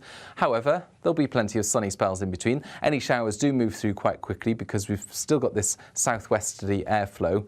However, that is also bringing the increased humidity. Temperatures rising up to the mid-20s in the south, even warmer in the south next week, changeable in the north. A brighter outlook with Boxed Solar. Proud sponsors of weather on GB News. In a couple of moments, we're going to be talking about the wokery of Disney. Yeah. Because there's a big I mean, it's almost it is a row actually broken out about Snow White. They're remaking Snow White. It's not going to be a cartoon. What do they call it? A live. That's right. It's a live-action movie. It's a remake of the classic, and there's been a huge conversation around the desecration of the Disney classic by involving woke politics. It's really getting people going. Yeah. And it does seem so wrong because when you think of it, the classic, yes, is old-fashioned. Yeah. Of course, but that's what makes it beautiful. It's about a magical world. It's a fairy tale, and yet they're remaking it now in the modern way. And I don't know what they're going to do with it, but it sounds as though they are really crossing the line. You know, the prince isn't allowed to kiss Snow White to wake her. Snow White isn't white, and don't even get us started on the dwarves. You can't even get started on the dwarves. No. So we'd love to hear your views on that too. But first of all, you'll be hearing Stephanie's views because Stephanie Tetchy will be with us in just a couple of moments. You're watching Breakfast on GB News.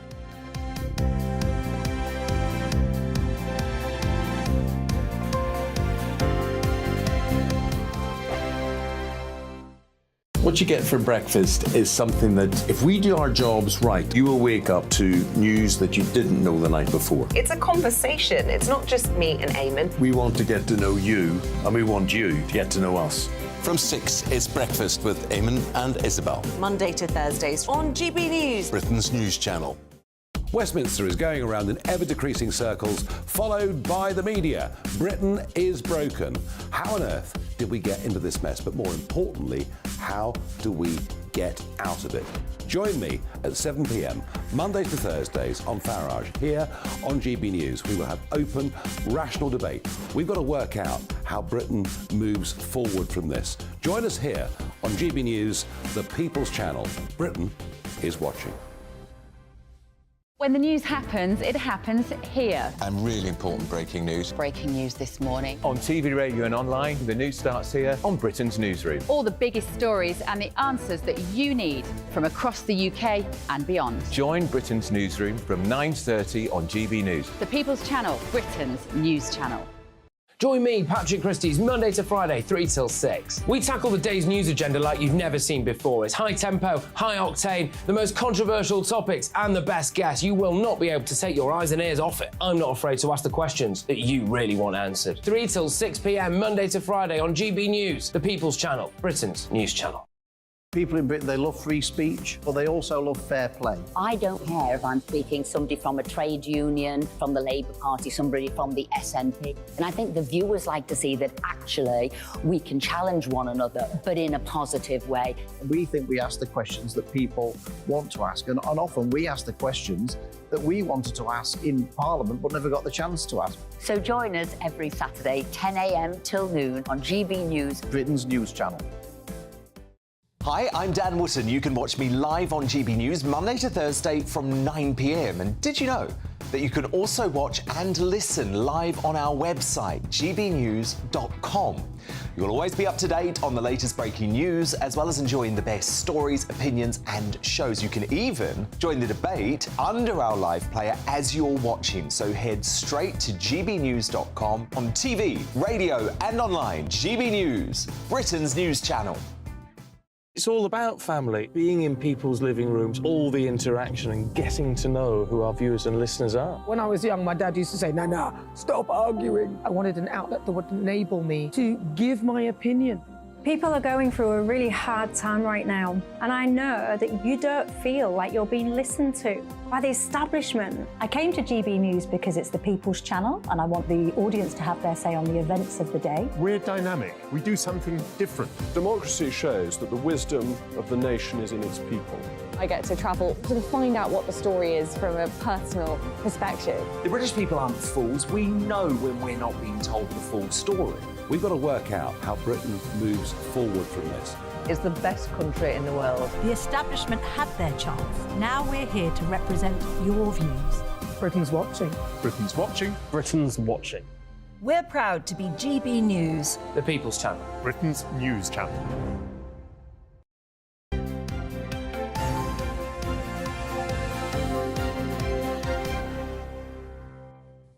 Welcome back at 7:31. A very good morning to you. You're watching and listening to Breakfast, of course, with Anne and Martin. Yeah, thanks for joining us today. And it's now time for all the day's showbiz, of course, with the wonderful Stephanie Tetchy. Stephanie, we need a bit of cheering up this morning, but not so cheerful news for Britney Spears. Divorce, latest. What's the latest news? Just after a year, she's getting divorced from fitness instructor Sam. It's only been a year. It's only been a year.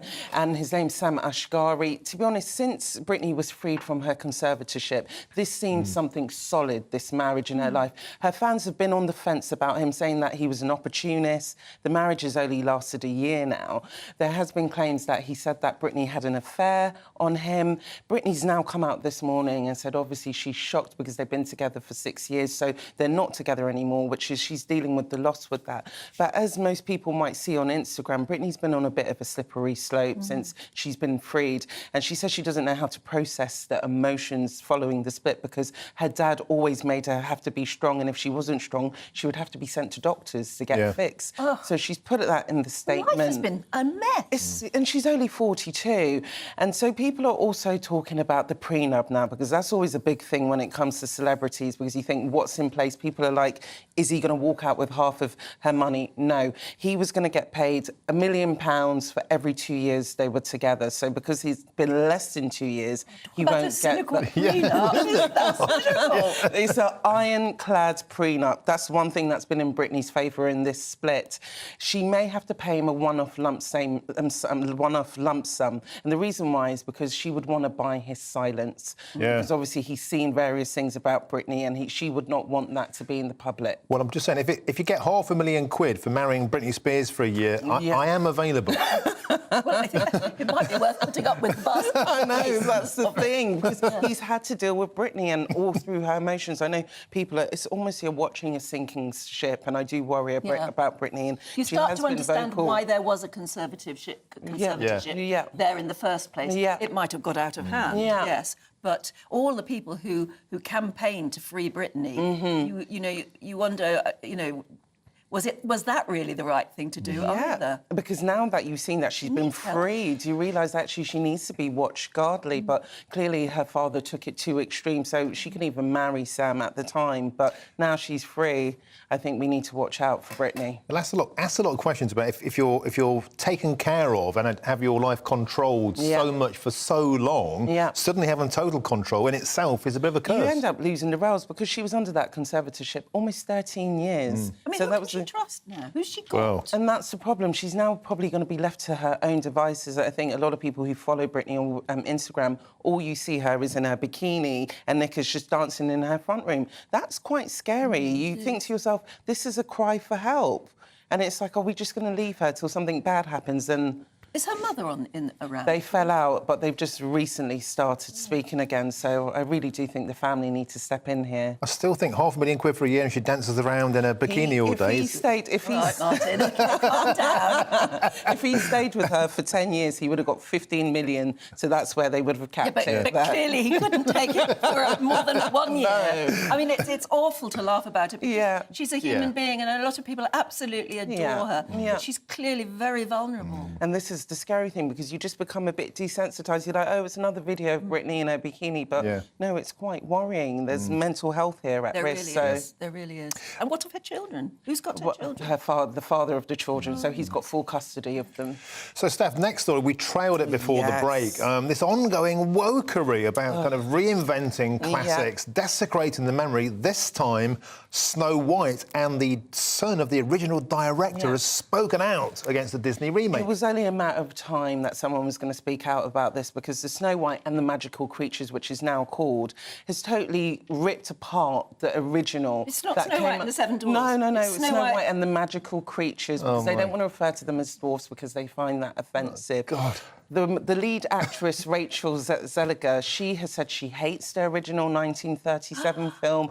She says it's outdated. So this has forced David Hann... Why take the role? It's horrible. I just think, you know, you have to show a bit of respect for the film that's been done. We've got a generation of people who love Snow White as it is, so you have to respect that audience. So David Hand, whose father was also called David Hand, directed the 1937 film, and he says he's tired of this. He said it's pure wokery. He said that Disney have become radical on this.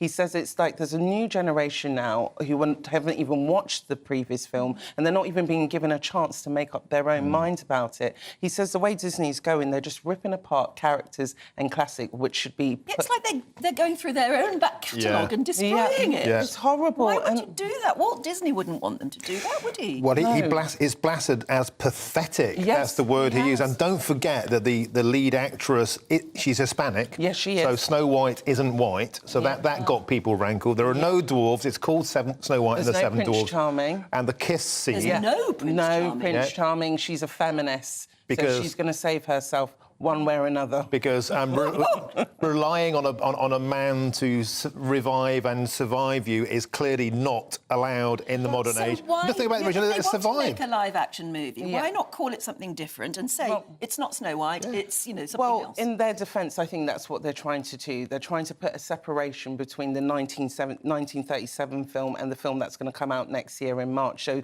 they want to totally spin it on its head. And despite it being controversial, we're talking about it now. So even people who've watched the film before, through gritted teeth, they'll probably go watch this one just to see what all the fuss is about. So is it a case of go woke, go broke, or will people take the kids anyway because it's summer and they just need something to do? I think they will take their kids anyway, because kids are none the wiser. It's only the adults who know that actually the classic has been ripped to shreds. But I think as a parent, you would probably want to show them the classic and show them the new film and make them kind of decide.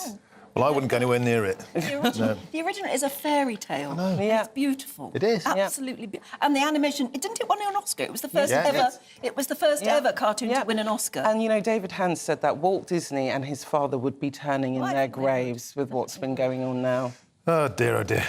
Go woke. What they're going to do in Disney World or Disneyland when you go there, because you know, you could walk up the avenue and you're greeted by a wicked witch and a couple of dwarves and a Snow White who sort of walks up to you and like that. And I mean, are they going to change that as well? It sounds awful. Probably. Yeah, a little bit about... happen soon enough. A fight for Prince Charming to come back. A little bit about climate change and systemic racism. What's life like if you can't have a Prince Charming? It's boring, and I think, you know, you should allow people to, like, believe in the fairy tale for a bit. Just, it creates imagination. I think when it's too woke, it's just too hard for kids sometimes. I can't believe they're doing in this day and age. OK, Stephanie, thanks so guys. much for telling us about it. In a couple of moments, we're going to be looking through the newspapers. Don't go away.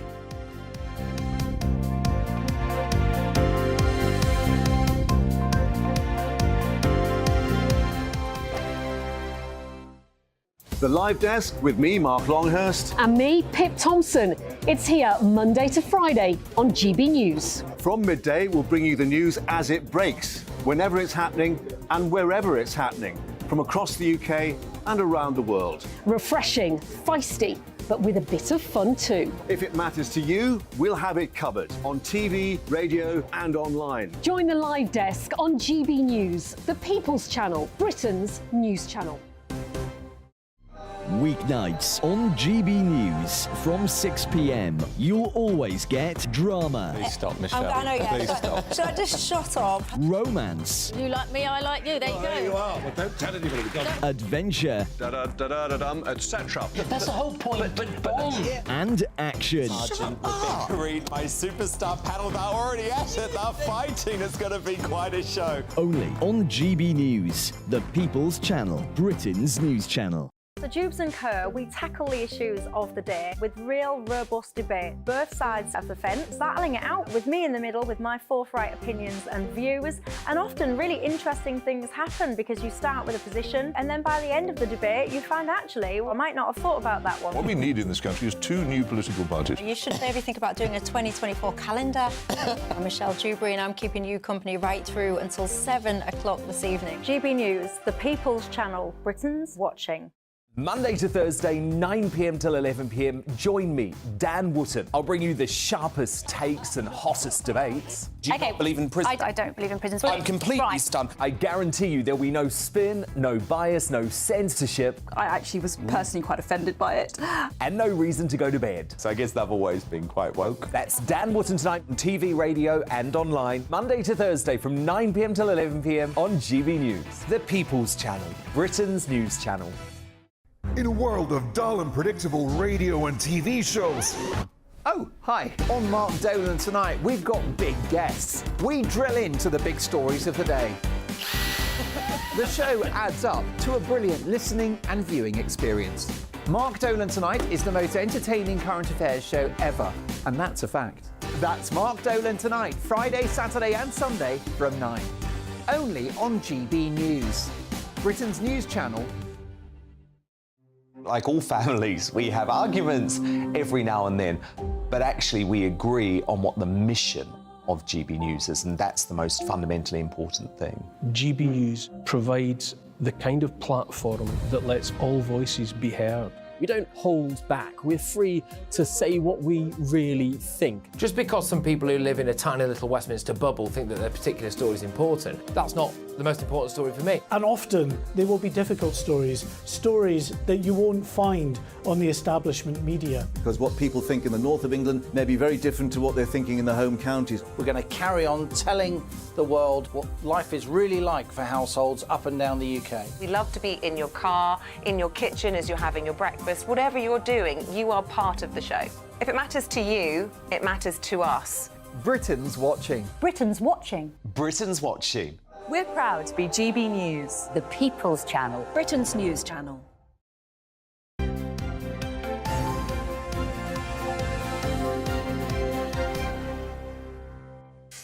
Oh, welcome back. You're watching and listening to Breakfast with Anne and Martin. The reason I said woo is because we've already been talking about things that are in the newspapers. We've got some really, really great stories for you.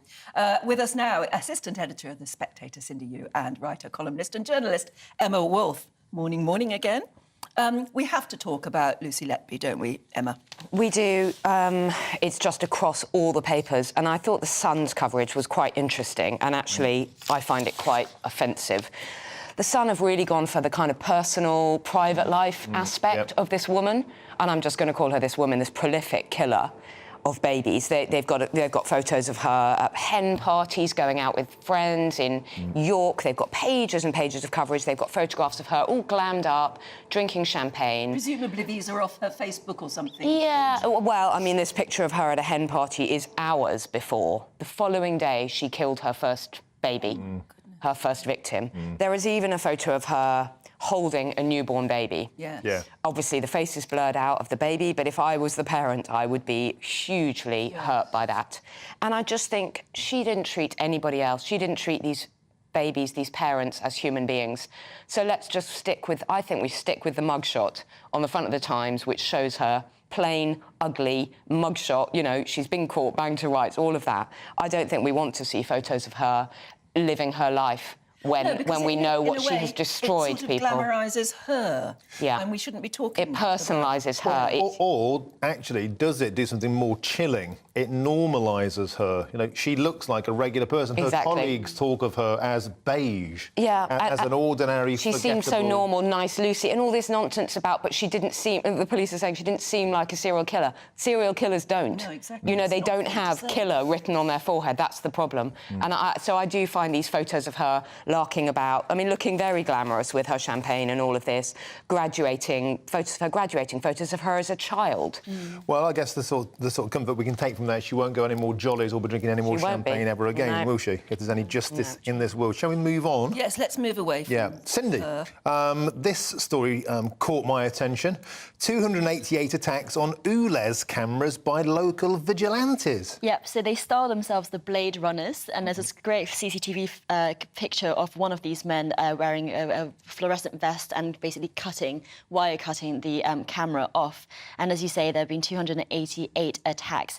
And I think what this shows is the grassroots anger at the expansion of ULEZ to fundamentally places that are not central London, that do not should not be punished in the same way. And we have a video there on screen. For those who can't see it on radio, it's of one of these chaps with like a garden pruner, you know, one of those extendable pruners, and he's simply snipping the wire of an ULEZ camera. Sorry to interject there, Cindy. No worries. But of course, this is like criminal behaviour. But as I say, it just goes to show the level of grassroots anger about this. And I think what's interesting as well is that this is a green policy, and I think people, generally speaking, are in support of climate-conscious policies. Yes. But in a cost of living crisis, you know, this is difficult. This is hard to swallow.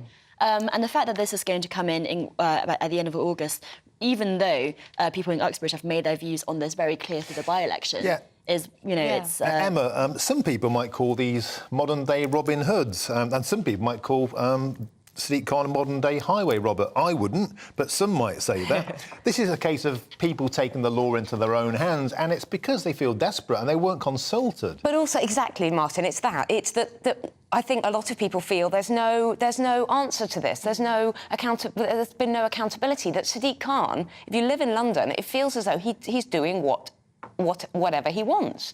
There hasn't really been consultation. There certainly hasn't been proper consultation in local areas. And there's lots of proof, and I'm, you know, very climate conscious like many people, but there's lots of proof that actually ULEZ is pushing the problem to the boundaries, that it isn't necessarily going to do what it sets out to do, which is improve congestion, improve air quality, reduce pollution, all of that. So I think people are genuinely angry. OK, well, let's move on to somebody who a lot of women might feel genuinely angry about, and that's the FIFA president, Gianni Infantino, who I'd never heard of until probably a couple of days ago. Look at you. His remarks have been unbelievable. Well, no, I think we can now guarantee that every Infantino story is going to be a good laugh, because do you remember in the Qatari World Cup, I'm sure you remember this, Anne, he said, today I feel Qatari, today I feel Arab, today I feel African, today I feel gay, today I feel disabled, today I feel like a migrant worker.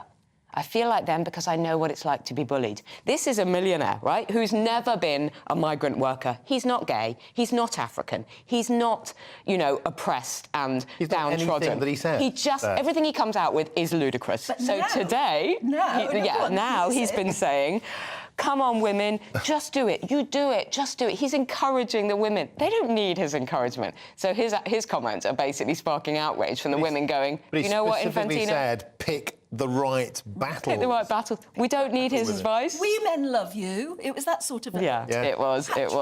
Yeah, very, very patronising. I mean, people are calling it sexist. I don't think it's sexist. I just think he doesn't really get it. No, he really doesn't. And I think it is very patronising. And the women have not been slow in coming forward to say, what was really we're doing fine on our own, mate. He also called Britain racist when British fans were talking about the racism in Qatari. He was booed every time the camera turned on him in Qatar, by the way, which I thought was terrorist justice. Quickly, Cindy, we've got time for a story from you. Which one would you like to do? Should we do the Guardian one? Yeah, I've got it far away. here.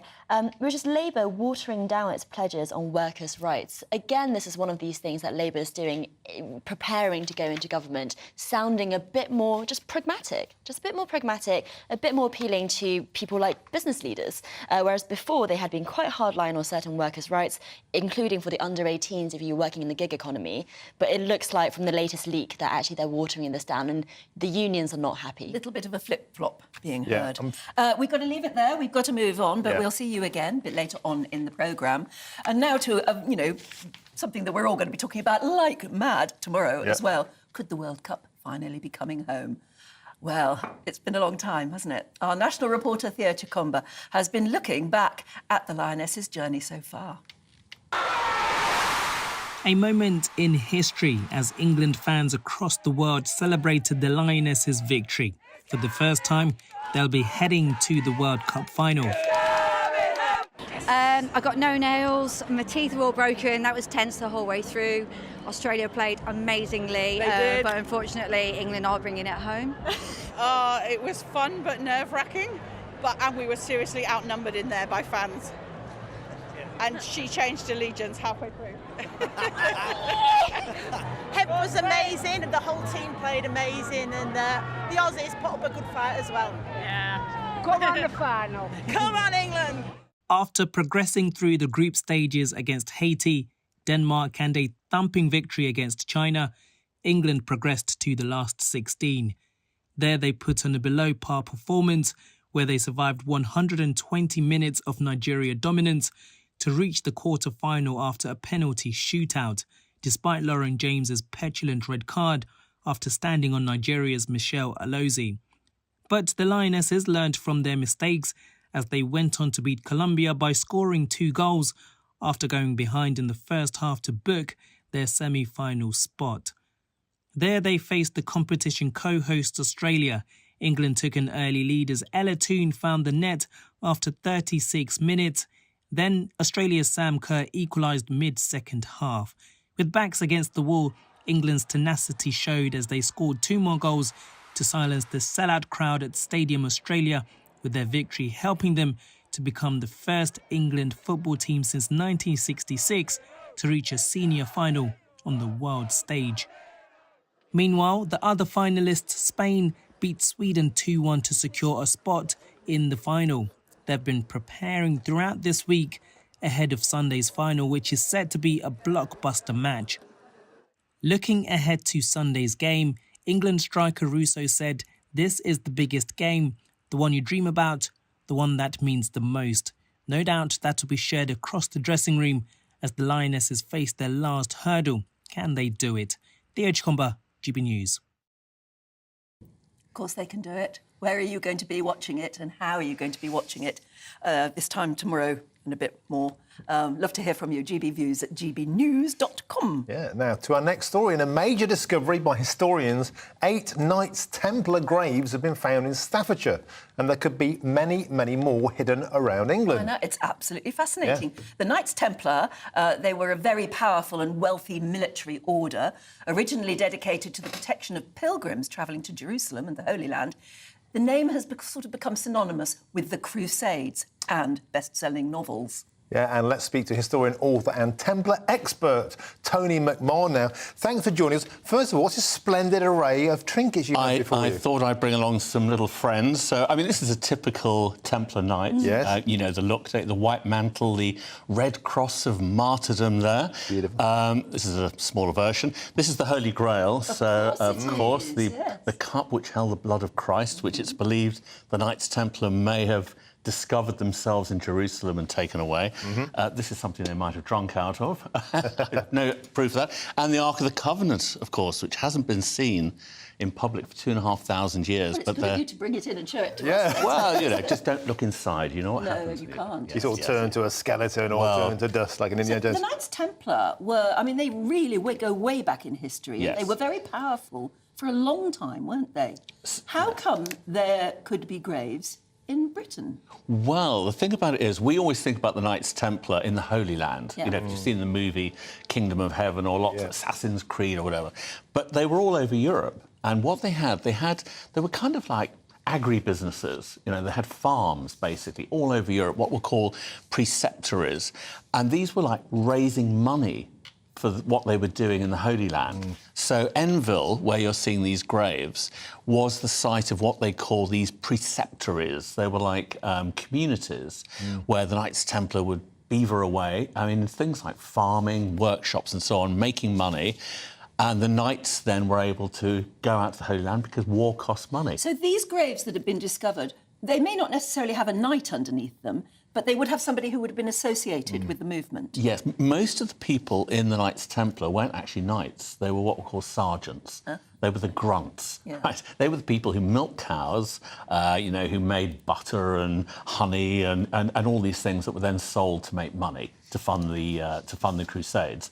So more than likely, these graves, although they do look quite high status, so there's a good chance they were knights.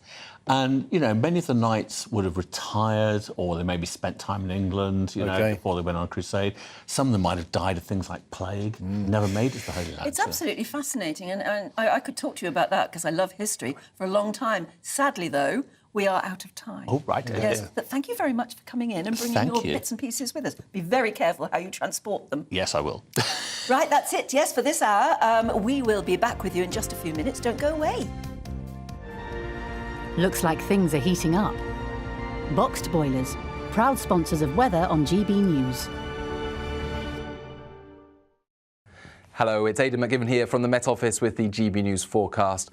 Following a noisy night of weather last night, it stays blustery this weekend, but the wind eventually eases. The rain also eases, turns more showery, and at the moment, the more persistent bands of rain are heading through Scotland as well as Northern Ireland and Northern England, whilst it's brightening up across the rest of England and Wales. Sunny spells and showers by the afternoon here. We keep a keen southwesterly breeze, but the strongest of the winds will ease through the day, and with the brighter spells emerging in the southeast, 26 Celsius, not feeling so pleasant, where we've got the persistent rain continuing across parts of central and western Scotland, as well as the north of Northern Ireland. However, that wet and breezy weather will eventually ease away overnight. We'll still see some longer spells of rain in the far northwest of Scotland, but elsewhere across the UK, a mixture of clear spells and scattered showers. Most of the Looks like things are heating up. Boxed boilers, proud sponsors of weather on GB News. What you get for breakfast is something that, if we do our jobs right, you will wake up to news that you didn't know the night before. It's a conversation. It's not just me and Eamon. We want to get to know you, and we want you to get to know us. From 6, it's Breakfast with Eamon and Isabel. Monday to Thursdays on GB News, Britain's news channel. Westminster is going around in ever-decreasing circles, followed by the media. Britain is broken. How on earth did we get into this mess? But more importantly, how do we get out of it? Join me at 7 p.m, Mondays to Thursdays on Farage, here on GB News. We will have open, rational debate. We've got to work out how Britain moves forward from this. Join us here on GB News, the People's Channel. Britain is watching. When the news happens, it happens here. And really important breaking news. Breaking news this morning. On TV, radio and online, the news starts here on Britain's Newsroom. All the biggest stories and the answers that you need from across the UK and beyond. Join Britain's Newsroom from 9:30 on GB News. The People's Channel, Britain's news channel. Join me, Patrick Christie's Monday to Friday, 3 till 6. We tackle the day's news agenda like you've never seen before. It's high tempo, high octane, the most controversial topics and the best guests. You will not be able to take your eyes and ears off it. I'm not afraid to ask the questions that you really want answered. 3 till 6 p.m, Monday to Friday on GB News, the People's Channel, Britain's news channel. People in Britain, they love free speech, but they also love fair play. I don't care if I'm speaking somebody from a trade union, from the Labour Party, somebody from the SNP. And I think the viewers like to see that actually we can challenge one another, but in a positive way. We think we ask the questions that people want to ask, and often we ask the questions that we wanted to ask in Parliament but never got the chance to ask. So join us every Saturday, 10 a.m. till noon on GB News, Britain's news channel. Hi, I'm Dan Wootton. You can watch me live on GB News Monday to Thursday from 9 p.m. And did you know that you can also watch and listen live on our website, gbnews.com? You'll always be up to date on the latest breaking news, as well as enjoying the best stories, opinions and shows. You can even join the debate under our live player as you're watching. So head straight to gbnews.com on TV, radio and online. GB News, Britain's news channel. It's all about family, being in people's living rooms, all the interaction and getting to know who our viewers and listeners are. When I was young, my dad used to say, "Nana, stop arguing." I wanted an outlet that would enable me to give my opinion. People are going through a really hard time right now, and I know that you don't feel like you're being listened to by the establishment. I came to GB News because it's the People's Channel, and I want the audience to have their say on the events of the day. We're dynamic. We do something different. Democracy shows that the wisdom of the nation is in its people. I get to travel to find out what the story is from a personal perspective. The British people aren't fools. We know when we're not being told the full story. We've got to work out how Britain moves forward from this. It's the best country in the world. The establishment had their chance. Now we're here to represent your views. Britain's watching. Britain's watching. Britain's watching. We're proud to be GB News, The People's Channel, Britain's news channel.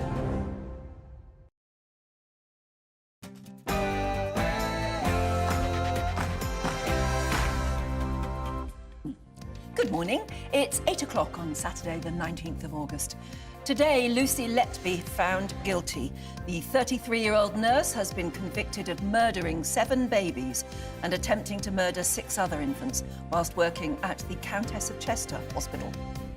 And pubs across England are hoping for a minister's letter that would allow them to open early on Sunday morning as the World Cup final kicks off at 11 a.m. Can the Lionesses bring it home for the first time since '66? And even though the Wagatha Christie trial has ended, the drama goes on. In the latest row, Rebecca Vardy said she was far from jealous of Colleen Rooney's marriage. More on that with Stephanie a bit later on in the programme. So it's been a real mixture of sunshine and heavy downpours, so many chucked it down where I was yesterday. But how will the weather be for today? Well, here's Aidan McGibbon from the Met Office with more. It was a lively night of weather last night as Storm Betty moved through. Will there be more wind and rain this weekend, or have we seen the last of the unsettled weather? I'll have the full details in the weather forecast. Well, we'll keep you warm anyway. It's a very warm welcome from us to you. A very good morning. I'm Anne Diamond. And I'm Martin Daubney, and this is Breakfast on GB News.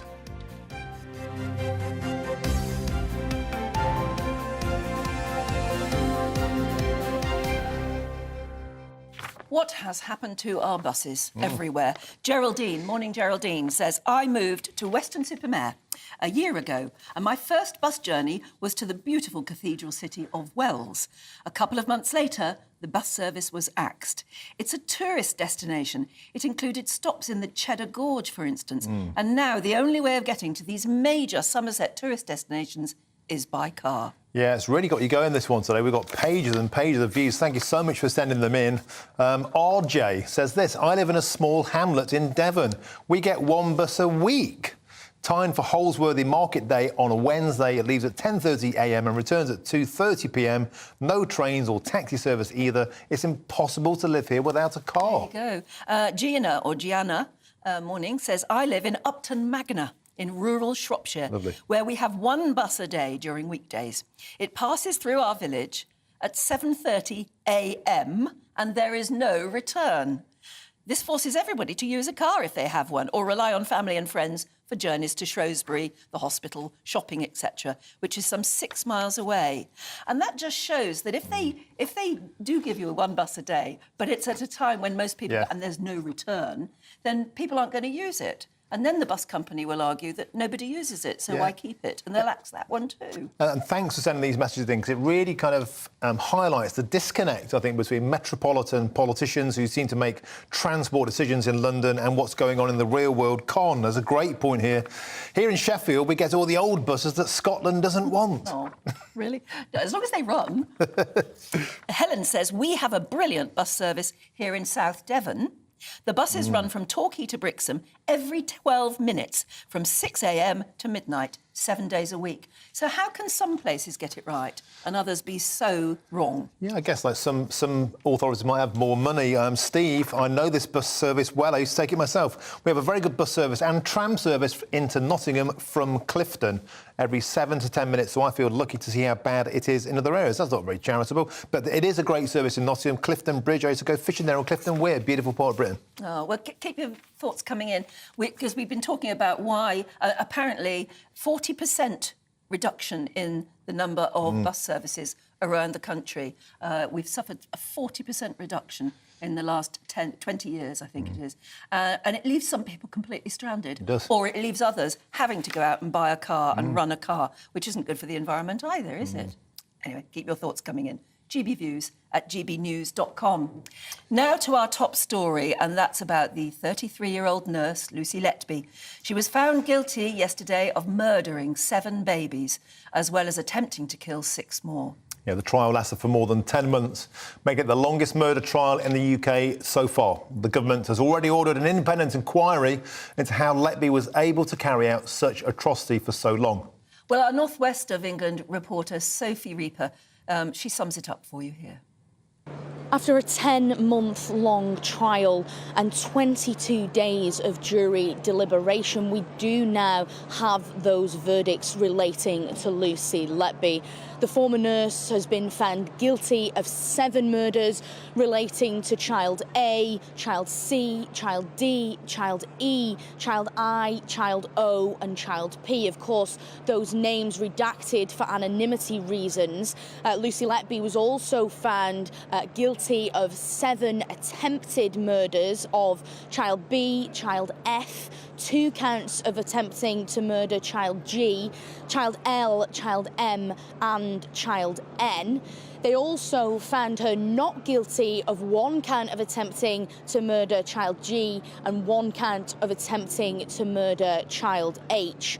On those other counts, of course, there were 22 counts on the original indictment. 6 of those they were unable to come to a decision on, leaving them as hung. And as a result, Justice Goss discharged the jury from their duties. Now, as the dust begins to settle, let's unpack exactly what all of this means. Those 7 murders she's been found guilty of mean she now becomes the most prolific serial killer of children in modern British history. Now, in terms of her reaction to how she'll be remembered as that title, when we first heard the first set of verdicts last week, we heard those tears. We saw her dry sobbing from the dock. Then with the next set of verdicts, instead, she seemed to have no reaction whatsoever. It was almost as if she'd accepted her fate. And then after that, we don't really know what her reaction was, because after that, she wouldn't appear in the dock. Justice Goss, the judge presiding over this trial, questioned this, and in response, the defence, Benjamin Myers-Casey, said that was a decision made by Lucy Letby, that she would no longer appear in the dock. She would refuse to come up. And what that means is that it's likely we won't be seeing her at the sentencing either, which we now expect to be at around 10 a.m. on Monday of next week. So if she's not present, what that means is she won't be present to hear what Justice Goss sentences her to for her crimes. She won't be there to see the faces of the families of her victims. And she won't be there to face up to the crimes she has committed, which make her now the most prolific serial killer of children in modern British history. It's just terrible. It's beyond belief, isn't it, really? And of course, everybody's wondering now what allowed it to happen. Who allowed it to happen? Yeah. When she was complained about many, many times, there were 4 particular surgeons or specialists, consultants, who were definitely thought it was her. And complained about it many times. 10 and chances. In the end, they were sort of told off. Go away, little boys, there's nothing to do. That's right. In the end, they were made to apologise to her for having sort of alleged anything against her at all. It defies belief. And we will be talking about how an inquiry might be able to get to the bottom of it at all. But joining us right now is former NHS Trust Chairman Roy Lilly. Hello there again, Roy. It's good to see you. What are your thoughts? Good morning to you both. Good morning. Yeah, I mean, what are your thoughts on this? I mean, what would you like to get a grip on here? Well, look, I can go through what I think has happened and how it's happened. I mean, the overarching role of senior managers, as they see it, is to protect the reputation of the organisation. The last thing they want is public grief like this, because they get the regulators crawling all over them, the CQC turn up, the regional apparatchiks turn up. So they'll want to kind of keep the lid on accusations. Now, what happens is a phenomenon in management called cognitive bias takes over. So what has happened here is, and during the trial, Nurse Letby was referred to as Nice Lisa. She was popular. She didn't have any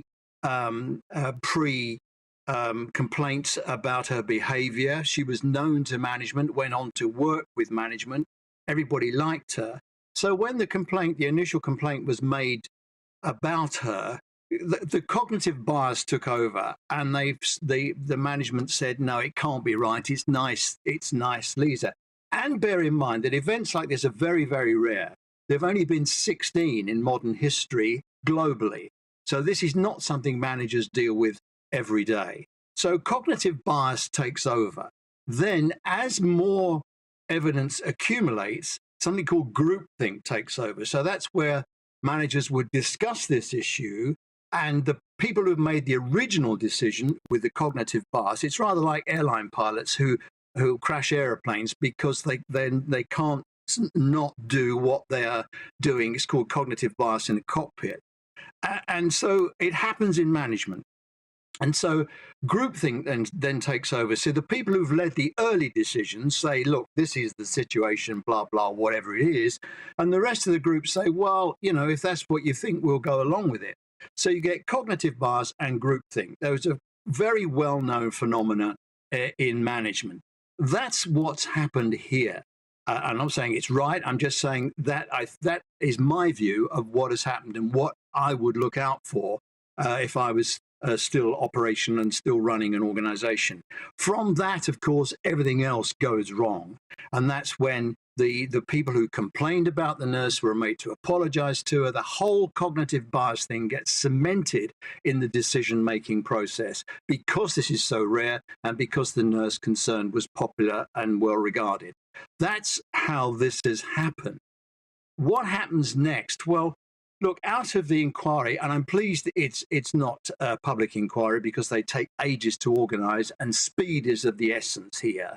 So, and there'll be plenty of people who want to give evidence, so I don't think there'll be any cover-up.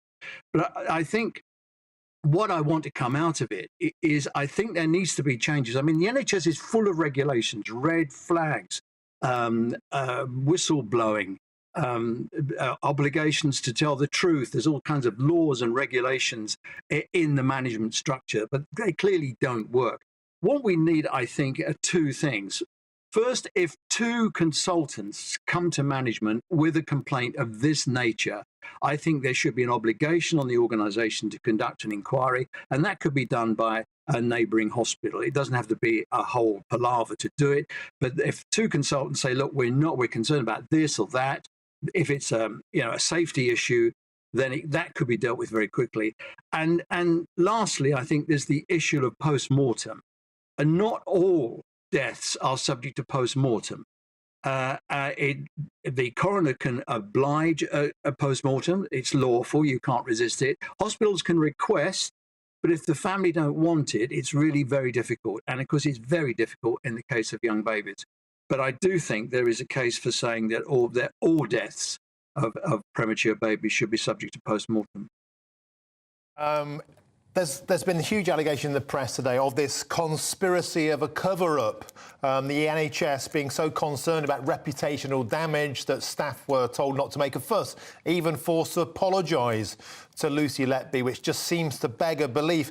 Is really the best route forward to expect hospitals to kind of mark their own homework on things like this? Or we spoke to Kevin Saunders earlier.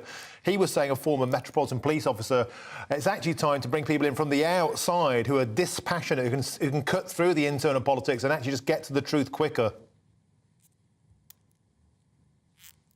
Yes, Martin, I think you're right. And that's what I was trying to explain a moment or two ago. The NHS has a legal duty of candour where people are obliged legally to speak up if they think something's gone wrong. And it's happened here. People have spoken up and they've said things have gone wrong. But management said, no, we don't think that's possible. No, we're not going to do it. So the whole thing falls apart if not everybody joins in with what the regulations are. And as far as coming in from outside are concerned, yes, I mean, I agree. I think most consultants working in hospital environment will welcome a fresh pair of eyes coming in from outside. I mean, we do have the Care Quality Commission, but frankly, they just inspect. So if they turn up and things are good, they've wasted their time. If they turn up and things are bad, they've wasted their time.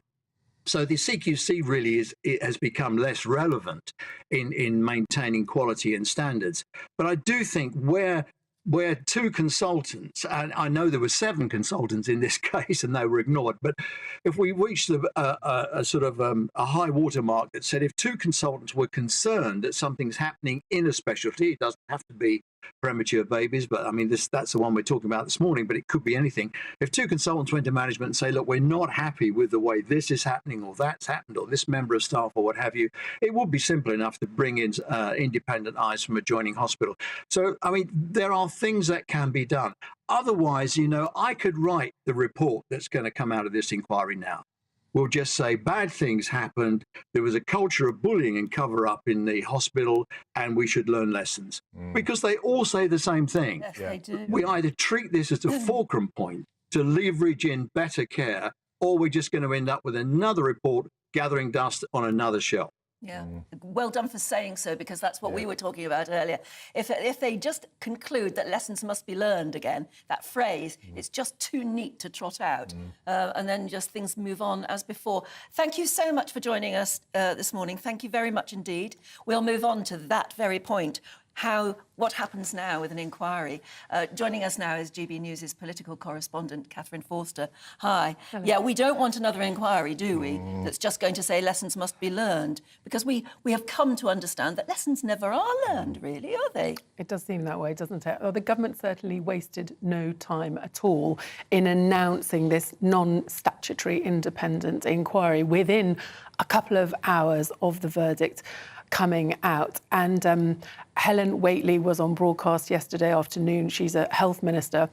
She was saying the reason it's non-statutory is because although it gives them fewer legal powers, it means it should be a lot quicker, because these deaths occurred 2015, 2016. The parents have already waited, you know, 7, 8 years to get an answer. And you know, so they don't want an inquiry that's going to rumble on for year after year after year. But they're saying that they will, from this inquiry, they will get the answers as to what happened, how it happened. But I think a lot of people will, as you say, want to see what changes will be made to ensure that this will never happen again. Now, Health Secretary Steve Barclay yesterday saying, you know, this horrendous case, the inquiry will seek to ensure parents and families impacted get the answers, determined their voices are heard, they will be involved in shaping, you know, and how patient safety standards have failed. But it does sound like, obviously, she seemed to be, you know, the very opposite of what you would expect of the serial killer. But there were plenty of warnings. There were very shocking programmes on television last night. 7 consultant paediatricians over and over again flagged this. And one of them was Dr. Ravi, very well known on television, actually. He was one of the consultants who actually helped, you know, made the allegations in the first place. And he's saying that somebody's got to be... those children should be in school now. You know, they are school age. So those parents have been waiting for justice for a very long time. And you wonder what the legal liability is. Is there any other thing that this inquiry could recommend, I don't know, to help the families?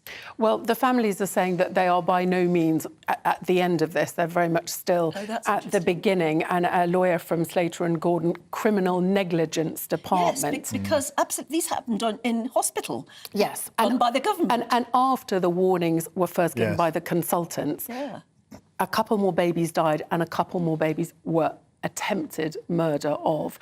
So the NHS Trust, you would think, was highly culpable here, because not only did they ignore multiple warnings, they got the consultants to write a letter of apology to Lucy Letby, and then they said, basically, this ends now. You need to keep quiet about this, and admitted that they were very concerned about the optics of this and how it would look for the hospital. It would seem eminently doable now to look at that timeline, the chronology, when those first warnings were made, and if it was jumped on, as we're hearing, if it was silenced, and then parents went on to lose their children, there must be a liability. There has to be a liability. The buck has to stop somewhere. We can't have more platitudinal reports that say, we will learn, this will change. We heard that with Beverly Allett. We heard that with Harold Shipman. People are going to want absolute answers. Another thing I'd like to talk about, Catherine, is this, I think, grossly unfair situation where now she won't even have to face the music in the dock. She has the option to opt out. And I know that Alex Chalk, the Justice Minister, has been talking about changing that law. And I really think we should get behind that, because to dodge justice in as far as being facing the family, hearing the charges, looking them in the eye, hearing the devastation of their victim statements that in court. Surely we must change that law to give parents and victims the right to a voice. It seems beyond belief, doesn't it? It's like the final insult that after the unspeakable misery and horror she's visited upon these families, she gets to choose not to have to sit there, not to have to sit there yesterday, not to have to sit there on Monday when the verdict is given. So it does sound likely from the noises coming from government that they will change the law, because there's been plenty of other cases where horrific crimes have taken place and the person found guilty has just gone, it's a very difficult one, though, earlier, because earlier one of our guests said the trouble is if you change the law which it mandates them being there in court, they could be kicking and screaming and yelling obscenities at those very families they've already affected. I don't know what you said in the States they are by law required to be there. They have the option in America of making them face the music at that moment. It's at the judge's discretion. We don't have that power in the UK. That's the key difference. I think the judge's discretion is the interesting bit. Though, yeah, so it would down to the judge. If they deemed that person... If the judge was advised you're going to have a scene, it'll be even worse for the families, then the judge could decide. But it should be the judge, not Lucy Letby, who decides whether she sits there. I think it's just another case, Catherine, of... It sometimes feels like we have a justice system set up that protects the victims, the perpetrators, and not the victims.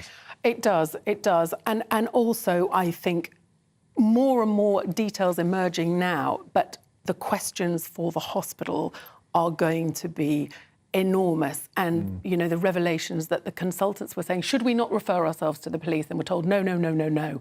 When the police were finally involved, it took them 10 minutes to decide that this was very serious and needed to be investigated, the hospital having sat on it for month after month while more children died. The only other thing is if there is legal liability there, and an order for compensation is made for some of these families, not that I'm suggesting money would be any sort of compensation for what they've been through, but if there were a financial compensation recommended, who pays that?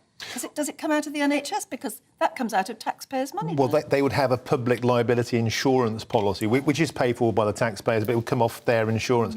But it wouldn't be an entirely tax-funded compensation, but it would be a insurance policy paid for by taxpayers, I guess the answer is there's just no neat answer to any of this because it's just so dreadful.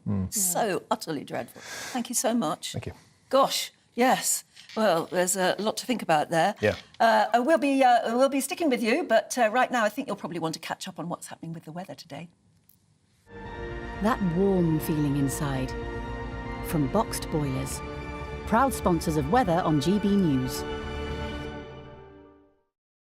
Hello, it's Aidan McGivern here from the Met Office with the GB News forecast. Following a noisy night of weather last night, it stays blustery this weekend, but the wind eventually eases.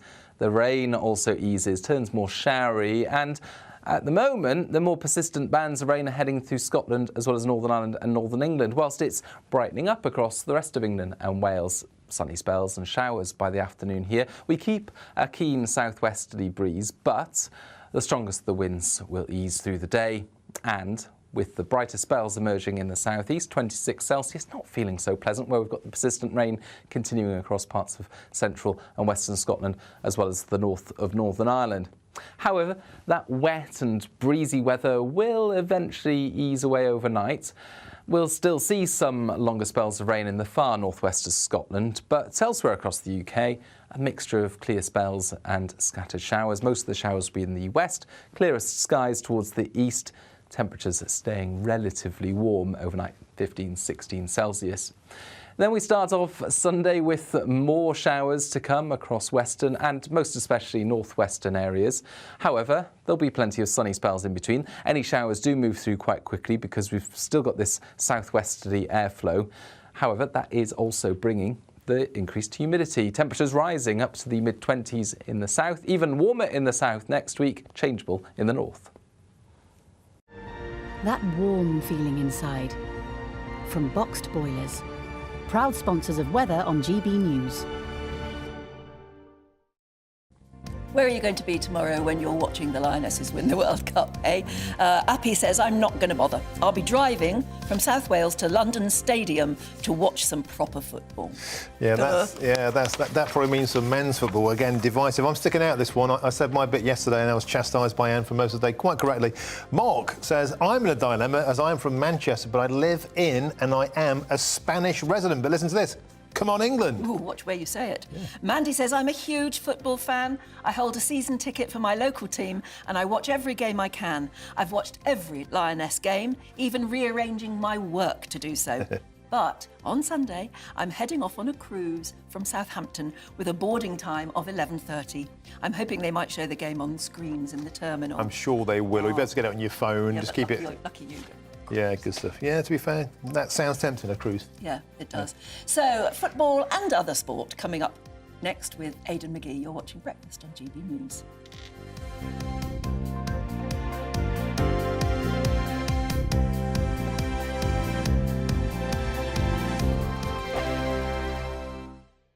The Live Desk with me, Mark Longhurst. And me, Pip Thompson. It's here Monday to Friday on GB News. From midday, we'll bring you the news as it breaks, whenever it's happening and wherever it's happening, from across the UK and around the world. Refreshing, feisty, but with a bit of fun too. If it matters to you, we'll have it covered on TV, radio and online. Join the Live Desk on GB News, the People's Channel, Britain's news channel. Weeknights on GB News from 6 p.m. You'll always get drama. Please stop, Michelle. Please stop. Should I just shut up? Romance. You like me, I like you. There you go. There you are. Well, don't tell anybody. Adventure. Etc. That's the whole point. But and action. Sergeant the Big Green, my superstar panel that are already at it. They're fighting. It's going to be quite a show. Only on GB News, the People's Channel, Britain's news channel. So Jubes and Co, we tackle the issues of the day with real robust debate, both sides of the fence, battling it out with me in the middle with my forthright opinions and views, and often really interesting things happen because you start with a position and then by the end of the debate you find actually, well, I might not have thought about that one. What we need in this country is 2 new political parties. You should maybe think about doing a 2024 calendar. I'm Michelle Dewberry and I'm keeping you company right through until 7 o'clock this evening. GB News, the People's Channel, Britain's watching. Monday to Thursday, 9 p.m. till 11 p.m. Join me, Dan Wootton. I'll bring you the sharpest takes and hottest debates. Do you not believe in prisons? I don't believe in prisons. I'm completely stunned. I guarantee you there'll be no spin, no bias, no censorship. I actually was personally quite offended by it. And no reason to go to bed. So I guess they've always been quite woke. That's Dan Wootton tonight on TV, radio and online. Monday to Thursday from 9 p.m. till 11 p.m. on GB News. The People's Channel, Britain's news channel. In a world of dull and predictable radio and TV shows. Oh, hi. On Mark Dolan tonight, we've got big guests. We drill into the big stories of the day.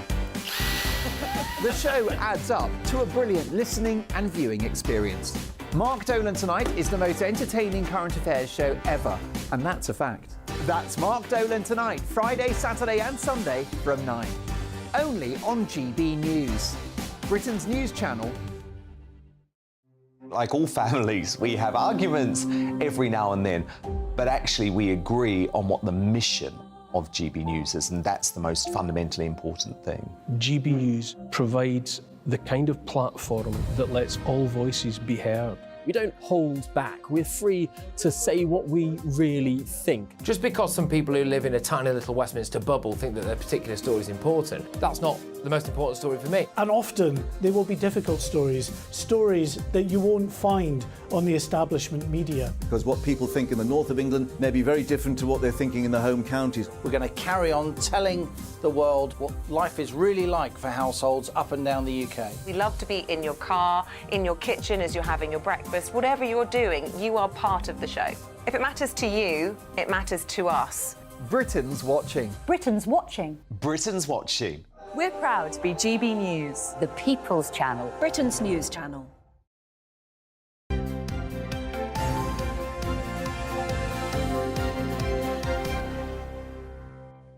Hello Hello there, welcome back. You're watching and listening to Breakfast with Anne and Martin, and it's just coming up to 8:30. Should we talk sport? Aidan McGee's here. There he is. Morning to you both, how are you? Hello, very Great, well. great. Yeah, you were on last night. You've been working. I was, yeah. I've got a sleeping bag just through the back Yeah, I'll there. bet you have. Yeah. You're going to be in with us tomorrow. I am indeed, Yeah. So you're both going to wear football shirts tomorrow?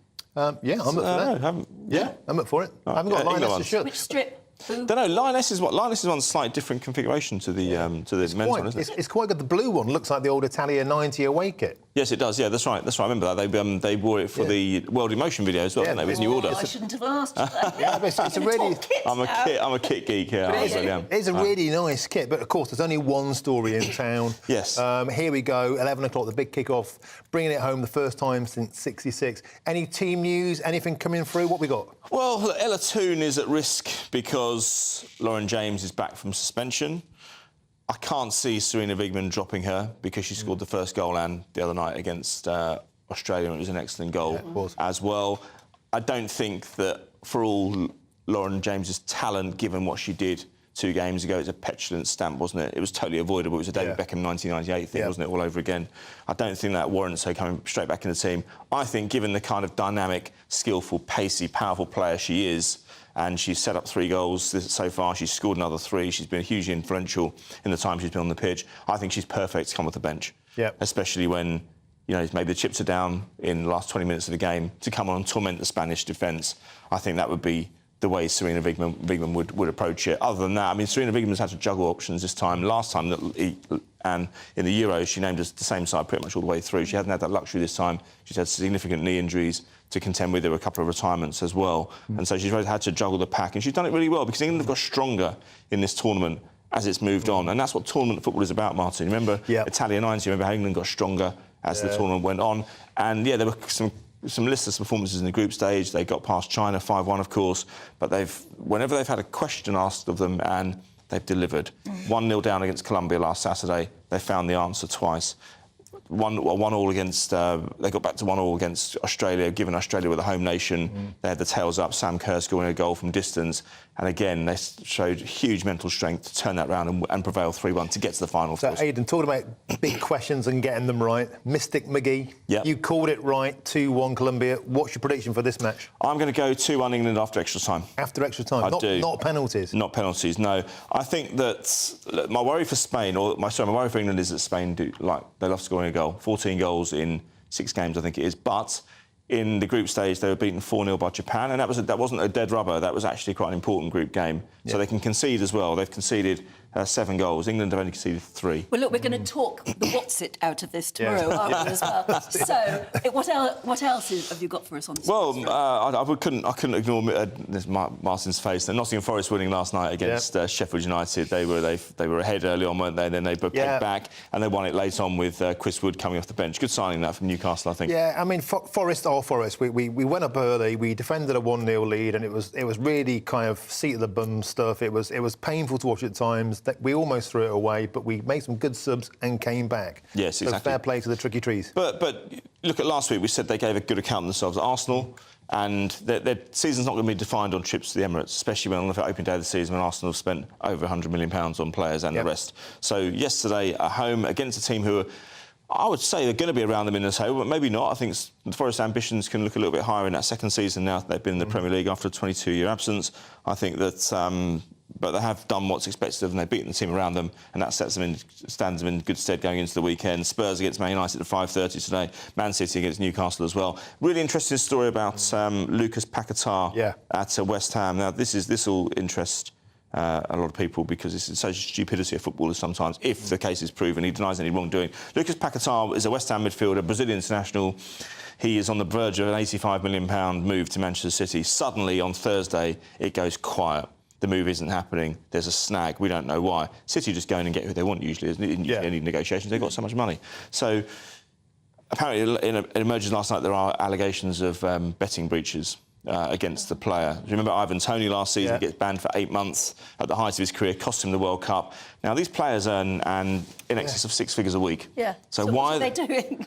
And the guy, I remember back in... allegedly, exactly. But back in 2015, I remember the Premier League and the Football League, they were at pains to get players into a room and say, you cannot get involved in any kind of betting patterns involving your own team. Now, this involves the number of yellow cards Lucas Paquetá received while playing for Brazil. So they've gone round the back to try and do it. As I say, he's denied any wrongdoing. He's not aware of any breaches in betting, but it's not the first time. If proven, it's not the first time this happens in football. How many times does it have to happen before the players actually learn? It beggars belief that they think they can get away with it, but then again, they're not renowned for what they've got. I know. I mean, I don't know how much you can win. I mean, I backed QPR last week in the office. Maria won £5. Yeah. So and you were thrilled. She was. She said it's funny. She's from Scarborough. She said that would have bought her a pint back home. It doesn't even buy a half down here. Yeah, I must confess, I got a nice £50 return on Forest last night. But moving on, rugby. Got a bit of rugby. Yeah, that's right. So we had that incident last week. We've got the warm-ups going on now for the World Cup. England have named their squad. Owen Farrell was guilty. This is England captain, guilty of a high tackle against Wales last Saturday. It was dangerous play, and the criteria: is it foul play? Yes. Is it danger? Yes. Is there contact with the head? Yes. Is there mitigation? In this case, it was decided no. So this decision was made in the match, in the bunker. So that's the rugby's equivalent of VAR in some ways. A disciplinary panel overturned it. And World Rugby have responded and saying, you can't overturn that, it's ridiculous. Yeah. This is people sitting down and studying it, and they've reached a decision that it wasn't a dangerous tackle. And so they're saying that this calls into question the integrity of rugby and our commitment to protecting player safety if we don't try and overturn this. So it's going to be heard next week. I expect it will be upgraded to a red, and that might well put his World Cup in jeopardy as well. England are underway from September the 9th in Marseille against Argentina. I don't fancy their chances too heavily. No. OK, well, thanks for that for the moment. Off back to your sleeping bag. The desk out there. Some people want me to stay there forever, but... No, I think we're going to be sitting a lot of you in the next 24 hours, aren't we? There we go. That's the Lionesses. Somebody wants you. There's a OK, change. at 8:36, we'll be back in just a couple of moments looking through the papers. What you get for breakfast is something that, if we do our jobs right, you will wake up to news that you didn't know the night before. It's a conversation. It's not just me and Eamon. We want to get to know you, and we want you to get to know us. From 6, it's Breakfast with Eamon and Isabel. Monday to Thursdays on GB News. Britain's news channel. Westminster is going around in ever-decreasing circles, followed by the media. Britain is broken. How on earth did we get into this mess? But more importantly, how do we get out of it?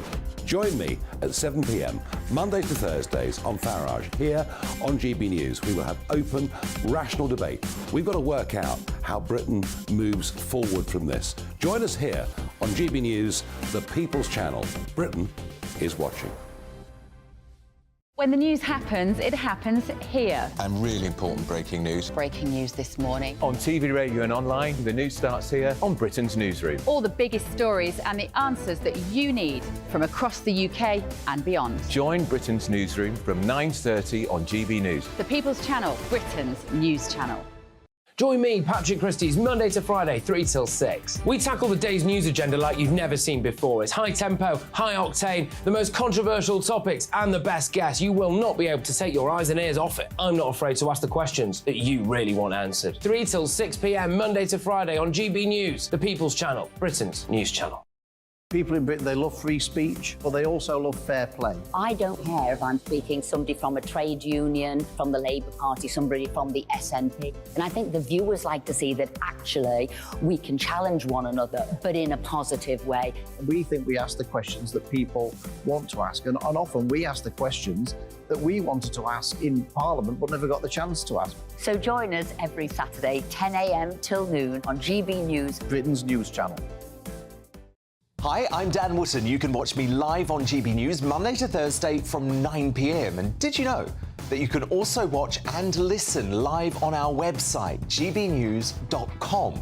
You'll always be up to date on the latest breaking news, as well as enjoying the best stories, opinions and shows. You can even join the debate under our live player as you're watching. So head straight to gbnews.com on TV, radio and online. GB News, Britain's news channel.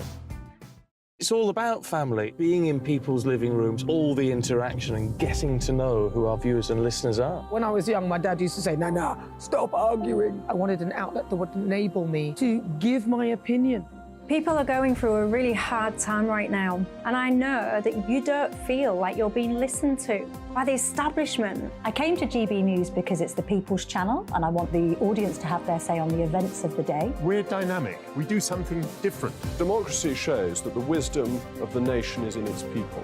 I get to travel to find out what the story is from a personal perspective. The British people aren't fools. We know when we're not being told the full story. We've got to work out how Britain moves forward from this. It's the best country in the world. The establishment had their chance. Now we're here to represent your views. Britain's watching. Britain's watching. Britain's watching. We're proud to be GB News, The People's Channel. Britain's news channel.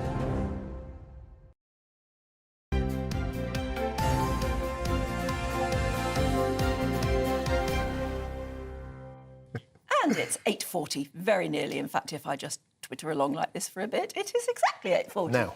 Very good morning to you. Welcome back. You're watching and listening to Breakfast with Anne and Martin. Time to go through the papers now. Joining us this morning is assistant editor of The Spectator, Cindy Yu, and alongside her, journalist and writer, good pal of mine, Emma Wolfe. Welcome to you both. Emma, let's start with you. Parents of children aged 6 and under don't know how mothers and fathers ever coped without their devices. Yeah, well, this is parents. 61% of parents, according to this poll in the Daily Mail, believe that smartphones have changed their life in terms of Googling a device, getting tips on potty training, talking to other parents, you know, tips on sleep and weaning and all of that. I think in this poll, I think there is an element of the thing they're not really saying, which is the wonder of smartphones and screens as electronic babysitters, basically. Yes, you know, Mumsnet and all of those groups and those chats, and actually during lockdown, having a baby, having that group, having communities that you could talk to was a lifesaver. It really was. Yeah.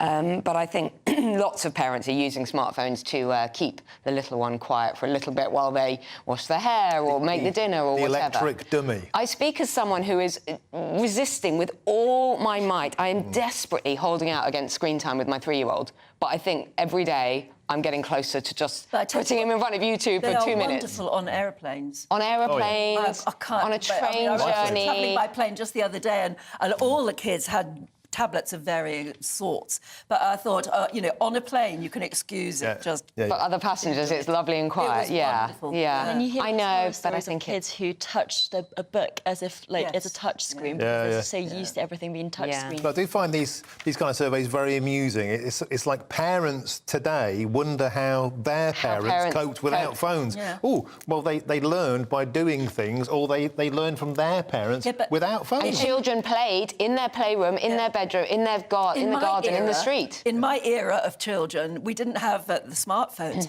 but we had those little tape recorder things for children, you know. And so it was it was the taped babysitter. It was, instead of you reading the story to your kids at night, you let Stephen Fry do it through the tape recorder. And they were wonderful. There's also the value of being bored, isn't there, as a kid? Yeah, absolutely. That's where a lot of creativity comes from. There's a lot of growing up comes from just sitting there and just finding things to do. Yeah, cardboard boxes, going under the table and making a things. Well, my mum used to just say, go find a book. Yeah.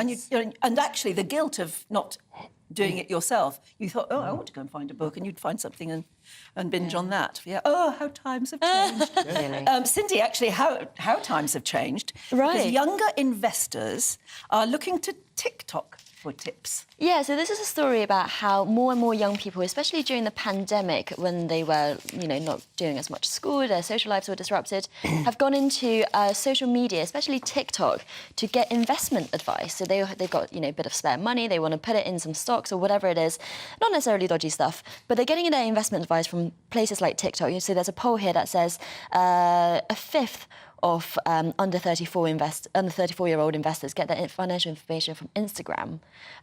So there's a lot of...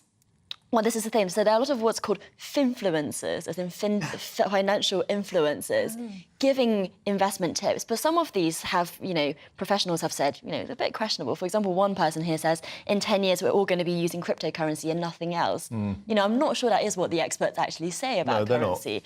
And I think the problem is that a lot of these digital means are not as regulated as traditional financial advisors, and maybe younger people are a bit more impressionable, but don't really know, what's safe to do with your money. But again, as you say, Anna, so much happens online these days. So much happens on social media. There's a real generational divide where people are finding alternative sources of information. I've got to say, my children having spare money to invest in stocks and shares is a problem I don't have.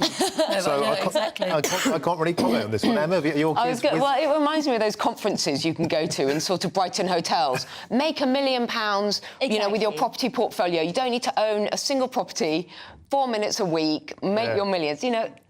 I wonder how many young people under the age of 34 are actually monetising anything they do. I think there's a few. Obviously, there'll be a few finfluencers. There'll be a few big TikTok stars out there who are making loads of money. But most of them are not really making money online. It's been notoriously hard to monetise any of this stuff. Lots of everything on the internet is free. Get a real job. Get a real job. I'd say. That's what my mum would say. But talking of money, Emma, in the Daily Mail, you've got this story about how much we're all paying police officers who are accused of misconduct. This one really makes my blood boil. Because do you remember Sir Mark Rowley a few weeks ago saying that chief constables are still unable to sack hundreds of coppers who are basically wrong-uns? It's astonishing. It really is. They don't have that power because the police officers can appeal and appeal and appeal, and these legal processes take months.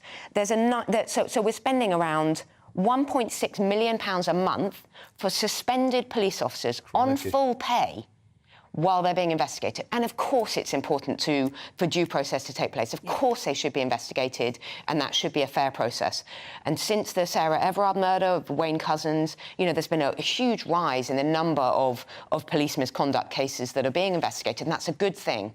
But to be suspending hundreds of officers on full pay at this cost, when there isn't enough resource going into the police service, apparently, they don't have enough coppers, I think is outrageous. Well, the annual bill of £19.6 million, that would pay for a lot of coppers. That would pay for a lot of people to be on the beat. But as you said, Sir Mark Rowley vowed that he would go through the Met with a fine-tooth comb and root out the ones, the bad cops, as you said.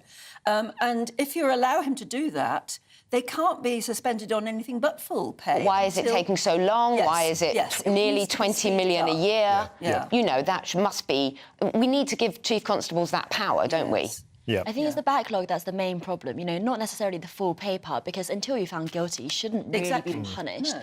But, the Mail had reported of one police officer who was suspended for 7 years before he was fired. That's crazy. So he was on 66k a year, so he received... But he wasn't asked to pay it back either. No, exactly. So that's the thing. So if you're found guilty, maybe you should be asked to pay some of it back, or to have it I don't know how that document would work.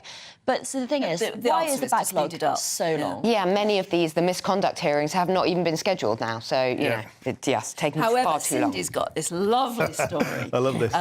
It's absolutely fabulous story. Explain. Oh, I hope we can get the picture up. Basically, I didn't know about the American Mullet Championship, but apparently it's a there is a Mullet Championship. Mullet's the hare, not Mullet's the fish. Yes, exactly, And they've not only got this championship, they've also got a children's division for this championship. And this is 6-year-old Rory. Rory, from Philadelphia? From Philadelphia, who won $5,000 for his parents, for his family, because he chose to have a mullet, and they entered him, and he looks so good. Yeah, he looks fabulous on the left-hand side. For the benefit of radio listeners, on the left-hand side, he's beaming at the camera. And he's got this lovely spiky hair on top, but you can see the long hair behind. Yeah, it's a textbook mullet. It's absolutely fabulously done. He's really reinvented. From the back, you see that he looks after his hair.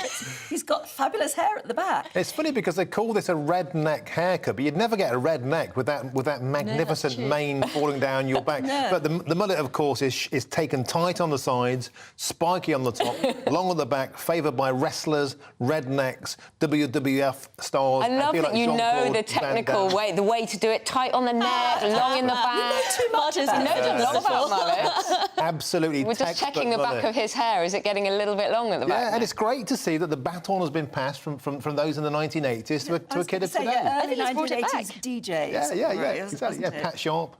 That's right. Pat Sharp was the ultimate, I suppose. Oh, gosh, that mullet. But the mullet is still alive and well in Well, I America. think he's made it so much more fashionable than it ever was before, and it's made me rethink what I think about the mullet.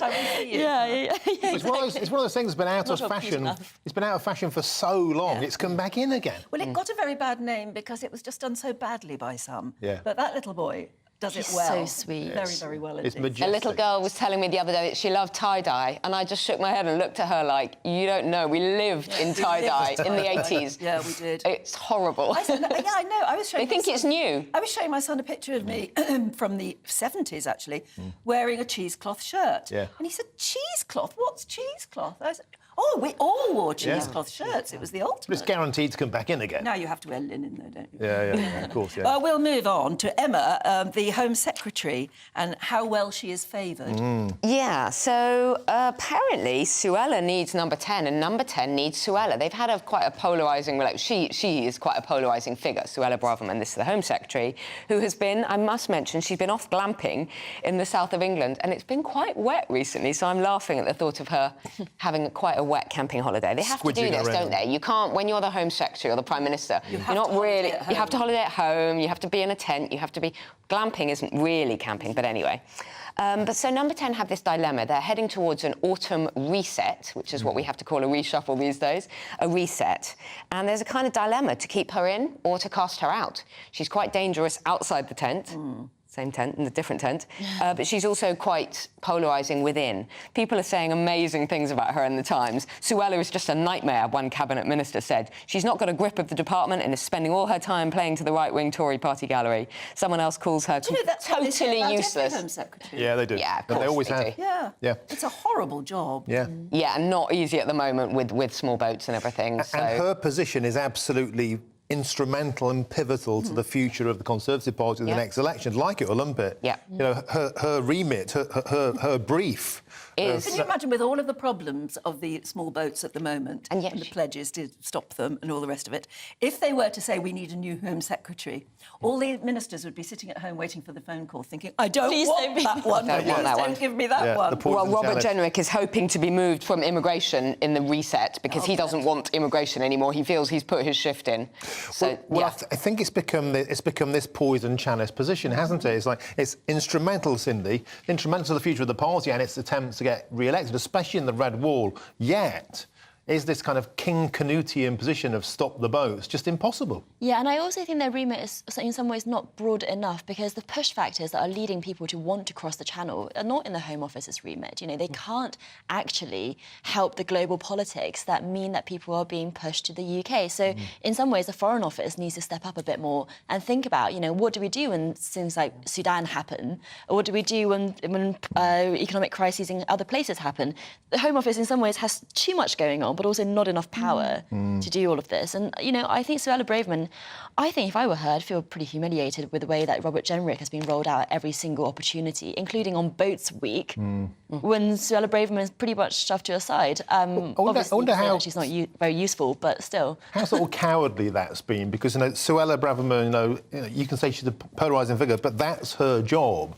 So to be undermined and for somebody else to send that must be very demeaning for her. Well, the thing is, she also doesn't necessarily want to do the hard work, so that's the problem, isn't it? Well, you've got a story from The Telegraph about the number of ministers who are seriously thinking or have already stated their intention to stand down. Yeah, so this is, as Emma says, there's this autumn reshuffle coming up, but it had been talked about as a proper reshuffle where there would be a lot of movement. But actually now it seems like The Telegraph is saying that only Ben Wallace will be the cabinet minister that's being replaced. And that's only because he's already announced he's stepping down. So Rishi Sunak is going to be limiting the size of the change to probably only junior ministerial roles, not so much cabinet minister roles. And I think, as a Prime Minister, it's always good to make your underlings think that a reshuffle is coming on. You know, that's always a smart ploy. Yes. So then always closer to time, it gets pushed back or it gets minimised or whatever it is.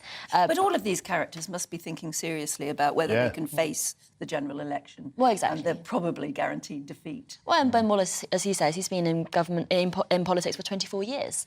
He's not going to be a NATO Secretary-General. He tried and he failed. What next for him? He's not going to be Prime Minister. He tried and pulled out. Probably better to go on their own terms. Whether you get out first or whether you're tainted by and they'll earn a lot more money outside of politics than they ever did inside. Yes, but it leaves Rishi Sunak fighting an election with hardly anybody whose names we'll know. Yeah.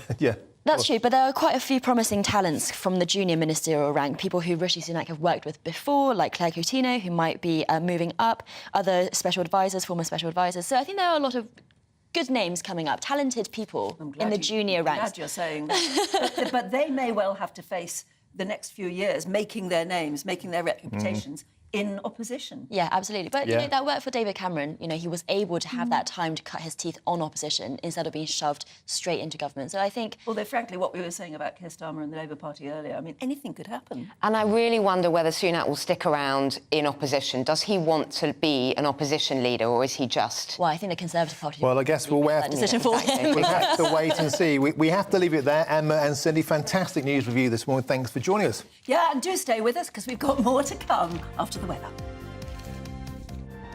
The temperature's rising. Boxed Solar, proud sponsors of weather on GB News. Hello, it's Aidan McGivern here from the Met Office with the GB News forecast. Following a noisy night of weather last night, it stays blustery this weekend, but the wind eventually eases. The rain also eases, turns more showery, and at the moment, the more persistent bands of rain are heading through Scotland as well as Northern Ireland and Northern England, whilst it's brightening up across the rest of England and Wales. Sunny spells and showers by the afternoon here. We keep a keen southwesterly breeze, but the strongest of the winds will ease through the day, and with the brighter spells emerging in the southeast, 26 Celsius, not feeling so pleasant, where we've got the persistent rain continuing across parts of central and western Scotland as well as the north of Northern Ireland. However, that wet and breezy weather will eventually ease away overnight. We'll still see some longer spells of rain in the far northwest of Scotland, but elsewhere across the UK, a mixture of clear spells and scattered showers. Most of the showers will be in the west, clearest skies towards the east. Temperatures staying relatively warm overnight, 15, 16 Celsius. Then we start off Sunday with more showers to come across western and most especially northwestern areas. However, there'll be plenty of sunny spells in between. Any showers do move through quite quickly because we've still got this southwesterly airflow. However, that is also bringing the increased humidity. Temperatures rising up to the mid-20s in the south, even warmer in the south next week, changeable in the north. The temperature's rising. Boxed Solar, proud sponsors of weather on GB News.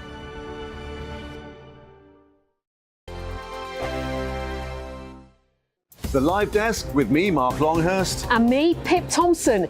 It's here Monday to Friday on GB News. From midday, we'll bring you the news as it breaks, whenever it's happening and wherever it's happening, from across the UK and around the world. Refreshing, feisty, but with a bit of fun too. If it matters to you, we'll have it covered on TV, radio and online. Join the Live Desk on GB News, the People's Channel, Britain's news channel.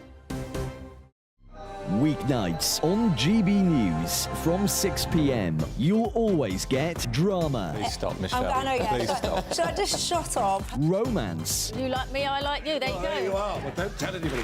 Adventure. Etc. That's the whole point.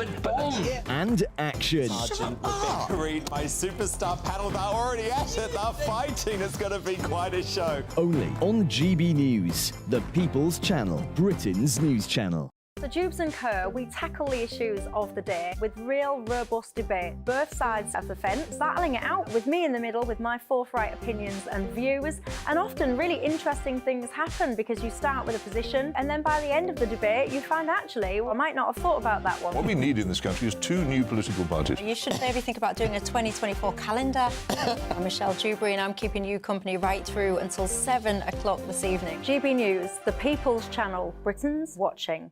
Monday to Thursday, 9 p.m. till 11 p.m. Join me, Dan Wootton. I'll bring you the sharpest takes and hottest debates. Do you not believe in prison? I don't believe in prisons. I'm completely stunned. I guarantee you there'll be no spin, no bias, no censorship. I actually was personally quite offended by it. And no reason to go to bed. So I guess they've always been quite woke. That's Dan Wootton tonight on TV, radio and online. Monday to Thursday from 9 p.m. till 11 p.m. on GB News. The People's Channel, Britain's news channel. In a world of dull and predictable radio and TV shows. Oh, hi. On Mark Dolan tonight, we've got big guests. We drill into the big stories of the day. The show adds up to a brilliant listening and viewing experience. Mark Dolan Tonight is the most entertaining current affairs show ever, and that's a fact. That's Mark Dolan Tonight, Friday, Saturday and Sunday from 9. Only on GB News, Britain's news channel. Like all families, we have arguments every now and then, but actually we agree on what the mission of GB News is, and that's the most fundamentally important thing. GB News provides the kind of platform that lets all voices be heard. We don't hold back. We're free to say what we really think. Just because some people who live in a tiny little Westminster bubble think that their particular story is important, that's not the most important story for me. And often they will be difficult stories, stories that you won't find on the establishment media. Because what people think in the north of England may be very different to what they're thinking in the home counties. We're going to carry on telling the world what life is really like for households up and down the UK. We love to be in your car, in your kitchen as you're having your breakfast. Whatever you're doing, you are part of the show. If it matters to you, it matters to us. Britain's watching. Britain's watching. Britain's watching. We're proud to be GB News, The People's Channel, Britain's news channel.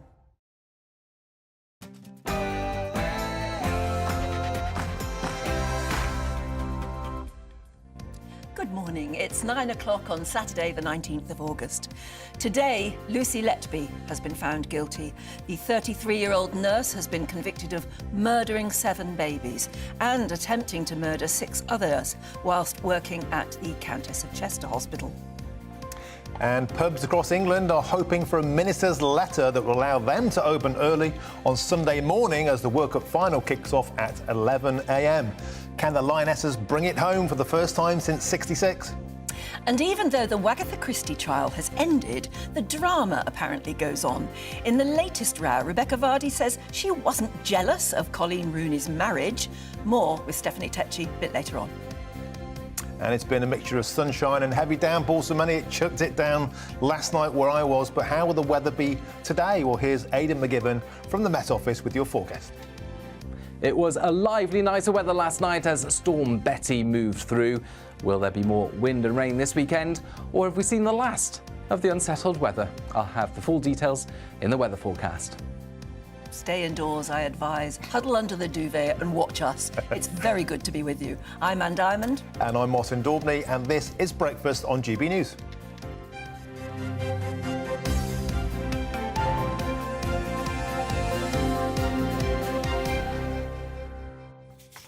Well, we're still getting worked up about the football. David says, interesting point, David. I can't understand the constant comparisons being drawn between men and women's football. I don't recall the same comparisons being drawn between Emma Raducanu and Andy Murray or Jessica Ennis and Daley Thompson.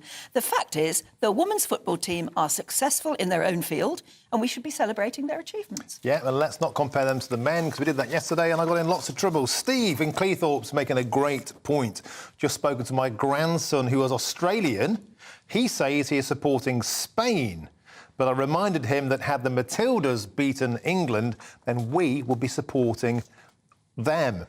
He is now supporting the Lionesses. Yes, that's true, but it didn't happen. Whipped into shape. Yeah. Barry says, what's all the fuss about the Lionesses? They have done wonders getting to the finale or final, and I hope they win. But saying that, when you hear some politicians suggesting a public holiday to celebrate, now that's going too far. Yeah, there are quite a few people. This is Keir Starmer, of course, who suggested there should be a bank holiday if the Lionesses win. You know, it costs about £6 billion to have a bank holiday in terms of lost earnings. So it's a big thing to throw out there. Is it cynical? Is he just trying to jump? Would be lovely, though, wouldn't it, Yeah, to celebrate? Is he just jumping on the bandwagon? Well, of course he is. Yeah. Of course he is. But, you know, they all do, don't they? Yes. And buses have got you going. We've Yeah. been talking about the fact that we are losing our bus services everywhere. In fact, Bob says, thank you for an excellent piece this morning on the bus services. There's much about the bus system in London that's good, and much of it is due to it being managed as a single system. However, part of the success is due to the sheer size, population density and 24-hour life in London. And that wouldn't apply everywhere. We will see how the changes in Manchester work. And another shout-out from Nottinghamshire. Sue says, just a shout-out for our buses. I live in Calverton, or Calvo, as they call it, a village just outside Nottingham. We have a bus route, CC, that runs every 15 minutes into the city. We are very lucky to have them. Lots of good news today about Nottingham's buses. And we're hearing from some lovely parts of Britain as well. Mike says, I live in a small hamlet called Compton in Devon, which has a castle. Back in the 1960s, having at least 6 buses a day. The last one was at about 9:50 p.m. I caught the last bus from the next village on a Friday night from attending the youth club back to Compton. Times have certainly changed. Yeah. No buses to Compton anymore. Yeah, and here's another one from John in Burrington, who says they cancelled our local bus in North Devon, totally stranded without my car. I feel a campaign coming on. Certainly. Yeah. Let's look at our top story today. The 33-year-old nurse, Lucy Letby, has been found guilty of murdering 7 babies, as well as attempting to kill 6 more. Yeah, the trial lasted for more than 10 months, making it the longest murder trial in the UK so far. The government has already ordered an independent inquiry into how Letby was able to carry out such atrocity for so long. So what's been going on in the last 10 months? This trial has been going on. We haven't been able to hear about it until now. Our North West of England reporter, Sophie Reaper, tells you more. After a 10-month-long trial and 22 days of jury deliberation, we do now have those verdicts relating to Lucy Letby. The former nurse has been found guilty of 7 murders relating to child A, child C, child D, child E, child I, child O and child P. Of course, those names redacted for anonymity reasons. Lucy Letby was also found guilty of 7 attempted murders of child B, child F, 2 counts of attempting to murder child G, child L, child M and child N. They also found her not guilty of 1 count of attempting to murder child G and 1 count of attempting to murder child H. On those other counts, of course, there were 22 counts on the original indictment. 6 of those they were unable to come to a decision on, leaving them as hung. And as a result, Justice Goss discharged the jury from their duties. Now, as the dust begins to settle, let's unpack exactly what all of this means. Those 7 murders she's been found guilty of mean she now becomes the most prolific serial killer of children in modern British history. Now, in terms of her reaction to how she'll be remembered as that title, when we first heard the first set of verdicts last week, we heard those tears. We saw her dry sobbing from the dock. Then, with the next set of verdicts, instead, she seemed to have no reaction whatsoever. It was almost as if she'd accepted her fate. And then after that, we don't really know what her reaction was, because after that, she wouldn't appear in the dock. Justice Goss, the judge presiding over this trial, questioned this, and in response, the defence, Benjamin Myers-Casey, said that was a decision made by Lucy Letby, that she would no longer appear in the dock. She would refuse to come up. And what that means is that it's likely we won't be seeing her at the sentencing either, which we now expect to be at around 10 a.m. on Monday of next week. So if she's not present, what that means is she won't be present to hear what Justice Goss sentences her to for her crimes. She won't be there to see the faces of the families of her victims. And she won't be there to face up to the crimes she has committed, which make her now the most prolific serial killer of children in modern British history. Well, joining us now to try and make sense of this is psychotherapist Lucy Beresford. Good morning to you, Lucy. So when we look at Letby, we've seen her cold, compassionate, totally lacking in empathy. Is she just evil, or is there a psychological explanation for her behaviour? I would advise not attaching the label of evil to her, because I think that is an attempt to try to put her in a category of being very unhuman. And the problem is that she is still human. In fact, some of her colleagues found her very warm and approachable and likeable. And the paediatrician who tried to raise the alarm about her allegedly at one point thought to himself, oh gosh, not nice Lucy, because there was a side to her that was very genial, and that's what makes her crime so doubly shocking, that she could have this exterior of normality and pleasantness, but actually be capable of these crimes. And it is because of that psychological dimension that you referred to in the introduction that has made it possible. We know from some of her journal writings that she felt that she had no self-worth, that she would never get married and never have children. We also know from some of the material that came out in the trial that she had some form of infatuation perhaps with one of her colleagues. And so what we're really talking here about are the twin pillars of power and control, but also someone who felt very unworthy and who used that power and position of control to try to deal with the fact that she herself felt very worthless and unlovable. Yeah, I can imagine there are a lot of people at home saying, please don't ask us to feel sorry for her.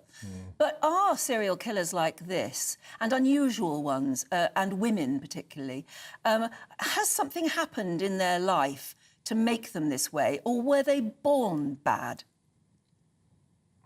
The jury is still out, really, psychologically, in terms of nature or nurture, and different theories can be put forward to say, was it some kind of trauma that happened very specifically, or was it just a general sense that over time Lucy began to feel that she didn't have a value, or that she was worthless, or that she needed to behave in increasingly extreme ways in order to receive validation and approbation. So, for example, we know that after some of the murders, some of her colleagues suggested that maybe she took some time off, and she took great perhaps strength or pleasure in saying, no, I'm going to be coming back to work, I'm very strong and I'm very capable. So the kind of affirmation that she was getting from colleagues was clearly very important to her.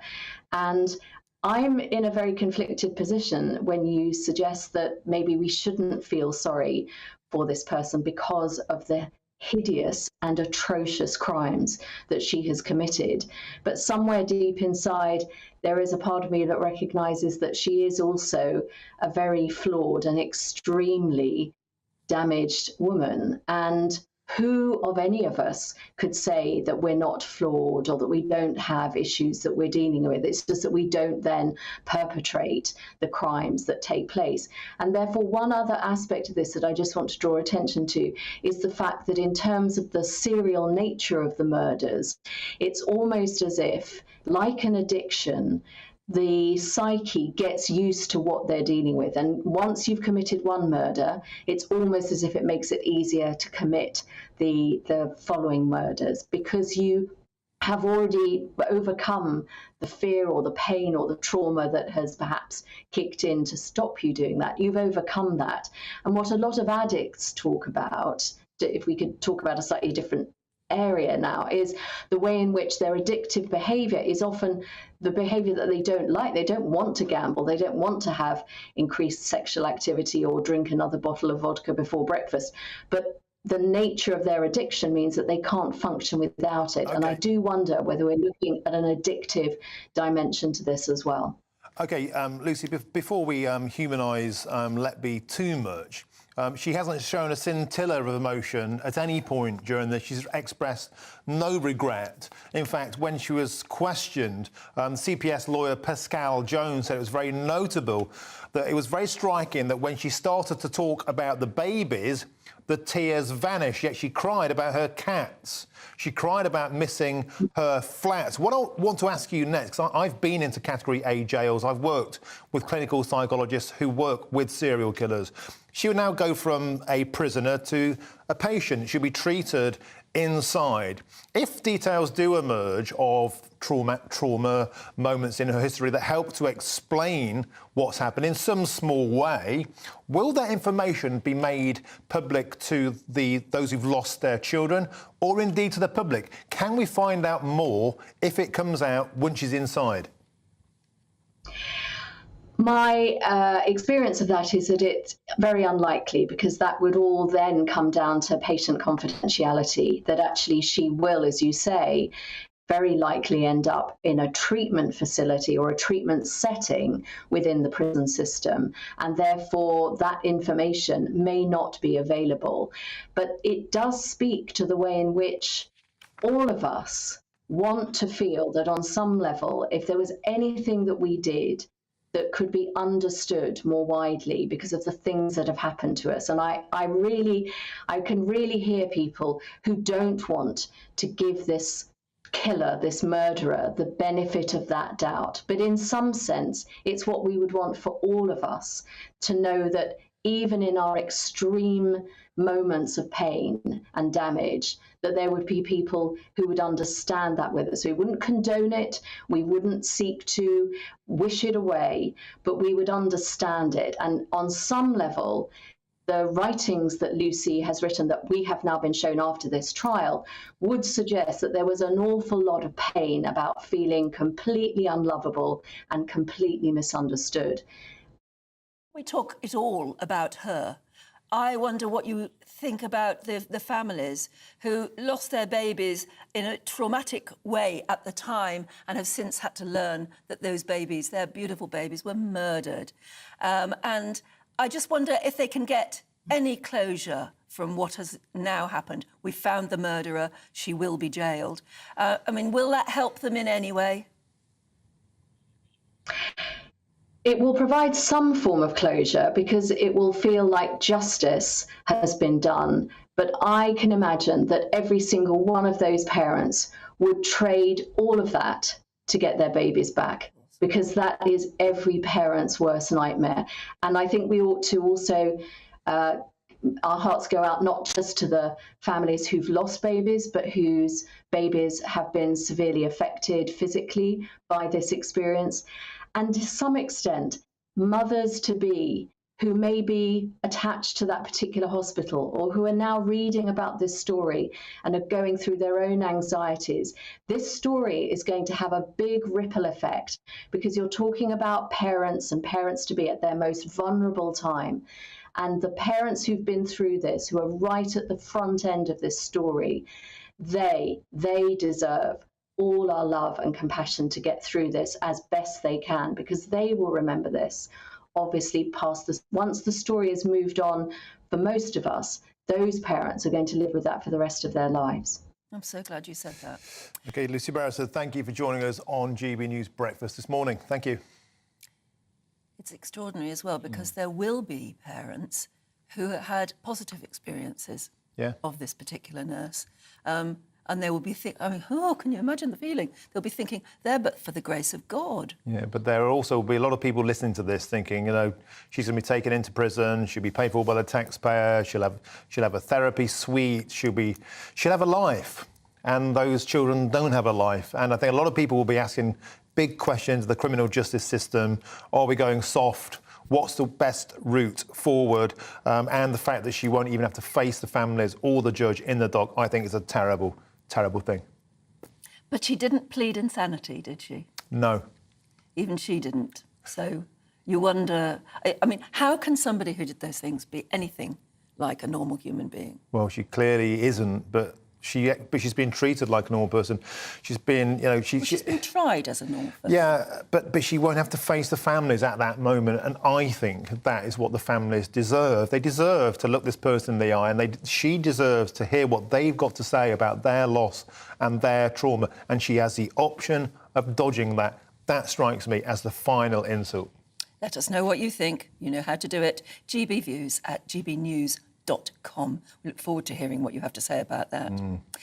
Now on to brighter things. Tomorrow is going to be a momentous day for the Lionesses as they take on Spain in the World Cup final. And of course, England's manager Sarina Weigman says she'll be looking to add another trophy to England's cabinet as they've won 4 since she took over the role in 2021. Brilliant, actually. Could the World Cup now be coming home for the first time? Our national reporter Theo Chikomba has been looking back at the Lionesses' journey so far. A moment in history as England fans across the world celebrated the Lionesses' victory. For the first time, they'll be heading to the World Cup final. I got no nails, my teeth were all broken, that was tense the whole way through. Australia played amazingly, but unfortunately England are bringing it home. It was fun but nerve-wracking, and we were seriously outnumbered in there by fans. And she changed allegiance halfway through. It was amazing, and the whole team played amazing, and the Aussies put up a good fight as well. Yeah. Come on, the final. Come on, England. After progressing through the group stages against Haiti, Denmark and a thumping victory against China, England progressed to the last 16. There they put on a below-par performance where they survived 120 minutes of Nigeria dominance to reach the quarter-final after a penalty shootout, despite Lauren James's petulant red card after standing on Nigeria's Michelle Alozie. But the Lionesses learned from their mistakes as they went on to beat Colombia by scoring 2 goals after going behind in the first half to book their semi-final spot. There they faced the competition co-host Australia. England took an early lead as Ella Toone found the net after 36 minutes. Then Australia's Sam Kerr equalised mid-second half. With backs against the wall, England's tenacity showed as they scored 2 more goals to silence the sellout crowd at Stadium Australia, with their victory helping them to become the first England football team since 1966 to reach a senior final on the world stage. Meanwhile, the other finalists, Spain, beat Sweden 2-1 to secure a spot in the final. They've been preparing throughout this week ahead of Sunday's final, which is set to be a blockbuster match. Looking ahead to Sunday's game, England striker Russo said, "This is the biggest game, the one you dream about, the one that means the most." No doubt that will be shared across the dressing room as the Lionesses face their last hurdle. Can they do it? Theo Chikomba, GB News. Well, it's stirring stuff, and joining us now is Robert Jobson, who runs the Football Academy and has trained and sponsored Lioness Lucy Bronze. Good morning to you. So first of all, Captain, you must be immensely proud of Lucy. Tell us all about what an exemplary student she was. Well, thanks for having me on, Martin and Anne. It's a privilege and a pleasure to be on this morning. It's Ryan Jobson, but that's fine. Lucy, what a girl. You know, she's done very, very well. We're all very proud of her here in Northumberland. We're all proud of all the Lionesses. They've done a marvellous job. And, you know, like I say, to get in the World Cup final is just unbelievable. We're all very delighted. Morning. I mean, maybe you'll just decide to lie in the morning, or maybe you'll go off and do something completely different. Oh, no. I'll be watching the match. I think everybody's plans have just changed. You know, to see what's going to happen tomorrow is going to be unbelievable. And as I said, I mean, going back 20 years, I remember first coming across Lucy, and in my mind, I can picture how she was. She started to attend the football camps when she was a child at 11, and she was actually stopped playing with the boys. So she attended our academy for a while before she moved on to Blythe and also to the University of North Carolina, where she done exceptionally well. But I'll just tell you a quick story, guys. When we were doing the football camp, I was about 24 at the time, quite athletic, I've got to say as well. So, you know, doing quite well. And Lucy's on my team. Her brother George was on the other team, and we're playing a bit of a football match, as coaches do at the end of it was the last football session of the week. We're all having a bit of fun, and we're playing a game, and I got wiped out. I got tackled, and I'm lying on the floor. And in my mind, I'm thinking, you know, my brother Sean, you know, he's tackled me. I looked up, it was Lucy Bronze. So she's got this amazing ability, amazing talent. And like I said, back then, even at 11, to knock somebody like myself down, it just goes to show you the tenacity that she has as a footballer. But, I've got to say about Lucy, she's a great role model to the children. All the Lionesses are. But Lucy's done very, very well. And as I said before, we're all very proud of her here in Northumberland. Yeah, so Ryan, that brings me to my next question, because of course the match aside tomorrow, which we're fingers crossed, we're expecting to do really well, to win that, to bring it home. But in terms of the academy, the legacy that we want from this is to switch particularly young girls onto football. My daughter Dolly, she's 9, she loves it. It's kind of switching all young girls on. That's what we want, isn't it? More girls taking part in the sport at grassroots level at academies like yours. Absolutely. The most important thing is that the girls can now play football. As I said 20 years ago, I remember when we come back from America, we had to speak to the head teachers and say, look, the girls can play football. And a lot of barriers have been broken down over the last 20 years. And this is definitely something that girls can move on from and develop and keep going. And we want to encourage the girls.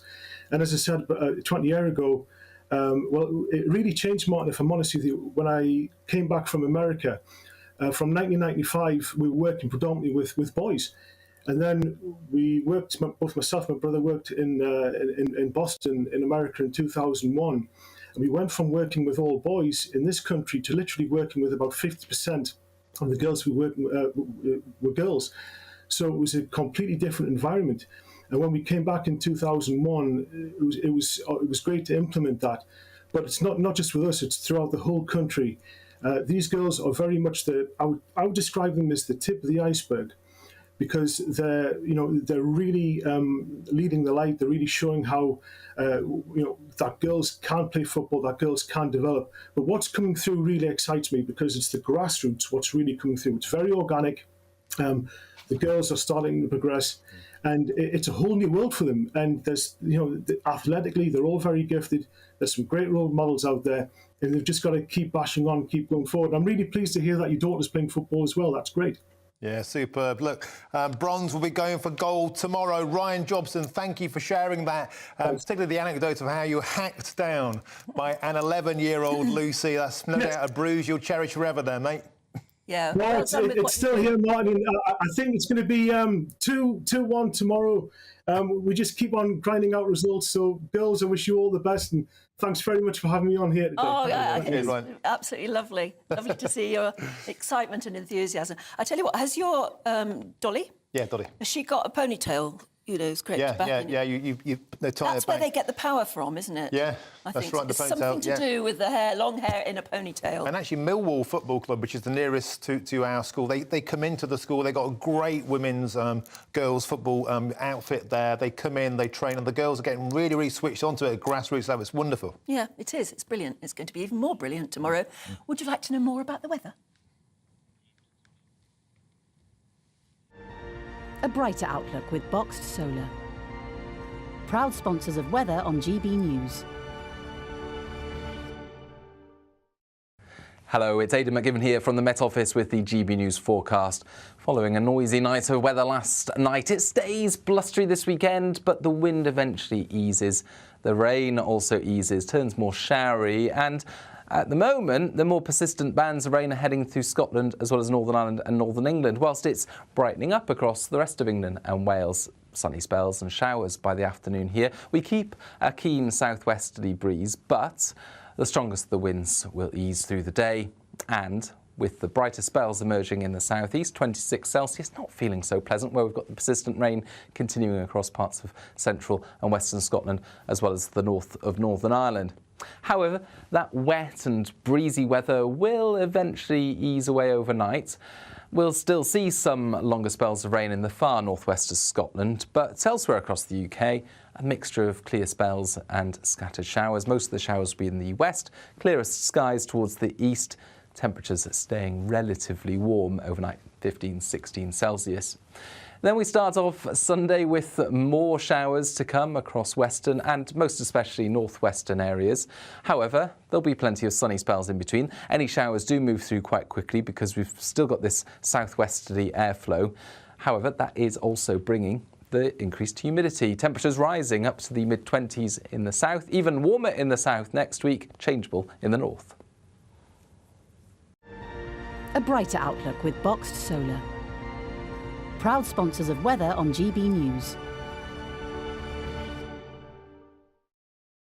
Oh, thank you, Aidan. It looks like the weather's going to be good in Tenby on Sunday when I go there with the kids. Please, please, just 1 week, if there's a God up there, shine down. You're going for a whole week? Go for a whole week. You're not working next week? I know. I've had 16 days without a break. And I'm going to Wales. I'm turning my phone off. Don't try and get in touch. Yeah, I would. Look, quickly, have you joined GB News' Don't Kill Cash campaign yet? Don't forget, it was delivered to Downing Street this week by Nigel Farage, Bev Turner, Patrick Christie, Liam Halligan and Michelle Dewberry. It's not too late. The QR code is on the screen there. Scan that. We're over 307,000 now. Let's keep piling on and keeping the pressure on number 11.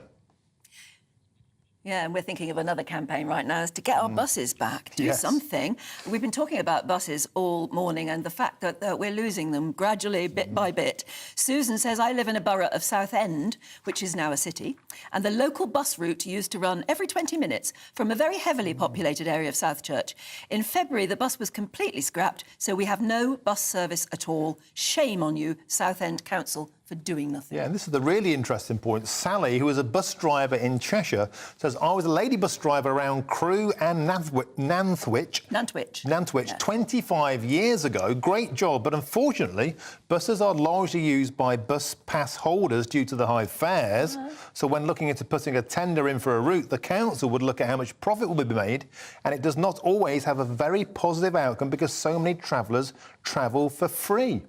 Sad, really, she says. That's an interesting point, isn't it? And yes, of course, their bus will be, their journey will be being paid for, but probably heavily subsidised anyway. Yeah.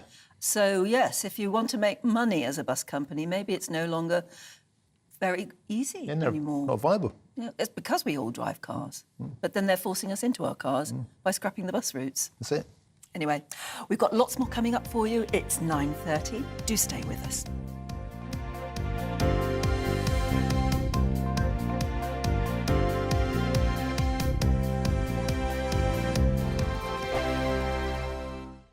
What you get for breakfast is something that, if we do our jobs right, you will wake up to news that you didn't know the night before. It's a conversation. It's not just me and Eamon. We want to get to know you, and we want you to get to know us. From 6, it's Breakfast with Eamon and Isabel. Monday to Thursdays on GB News, Britain's news channel. Westminster is going around in ever-decreasing circles, followed by the media. Britain is broken. How on earth did we get into this mess? But more importantly, how do we get out of it? Join me at 7 p.m, Mondays to Thursdays on Farage, here on GB News. We will have open, rational debate. We've got to work out how Britain moves forward from this. Join us here on GB News, the People's Channel. Britain is watching. When the news happens, it happens here. And really important breaking news. Breaking news this morning. On TV, radio and online, the news starts here on Britain's Newsroom. All the biggest stories and the answers that you need from across the UK and beyond. Join Britain's Newsroom from 9:30 on GB News. The People's Channel, Britain's news channel. Join me, Patrick Christie's Monday to Friday, 3 till 6. We tackle the day's news agenda like you've never seen before. It's high tempo, high octane, the most controversial topics and the best guests. You will not be able to take your eyes and ears off it. I'm not afraid to ask the questions that you really want answered. 3 till 6 p.m, Monday to Friday on GB News, the People's Channel, Britain's news channel. People in Britain, they love free speech, but they also love fair play. I don't care if I'm speaking somebody from a trade union, from the Labour Party, somebody from the SNP. And I think the viewers like to see that actually we can challenge one another, but in a positive way. We think we ask the questions that people want to ask, and often we ask the questions that we wanted to ask in Parliament but never got the chance to ask. So join us every Saturday, 10 a.m. till noon on GB News, Britain's news channel. Hi, I'm Dan Wootton. You can watch me live on GB News Monday to Thursday from 9 p.m. And did you know that you can also watch and listen live on our website, gbnews.com. You'll always be up to date on the latest breaking news, as well as enjoying the best stories, opinions and shows. You can even join the debate under our live player as you're watching. So head straight to gbnews.com on TV, radio and online. GB News, Britain's news channel. It's all about family, being in people's living rooms, all the interaction and getting to know who our viewers and listeners are. When I was young, my dad used to say, "Nah, stop arguing." I wanted an outlet that would enable me to give my opinion.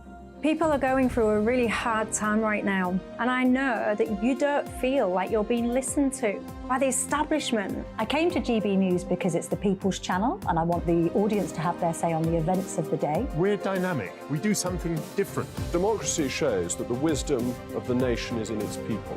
I get to travel to find out what the story is from a personal perspective. The British people aren't fools. We know when we're not being told the full story. We've got to work out how Britain moves forward from this. It's the best country in the world. The establishment had their chance. Now we're here to represent your views. Britain's watching. Britain's watching. Britain's watching.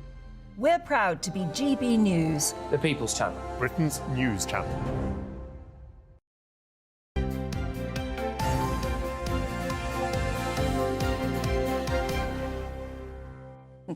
You're right.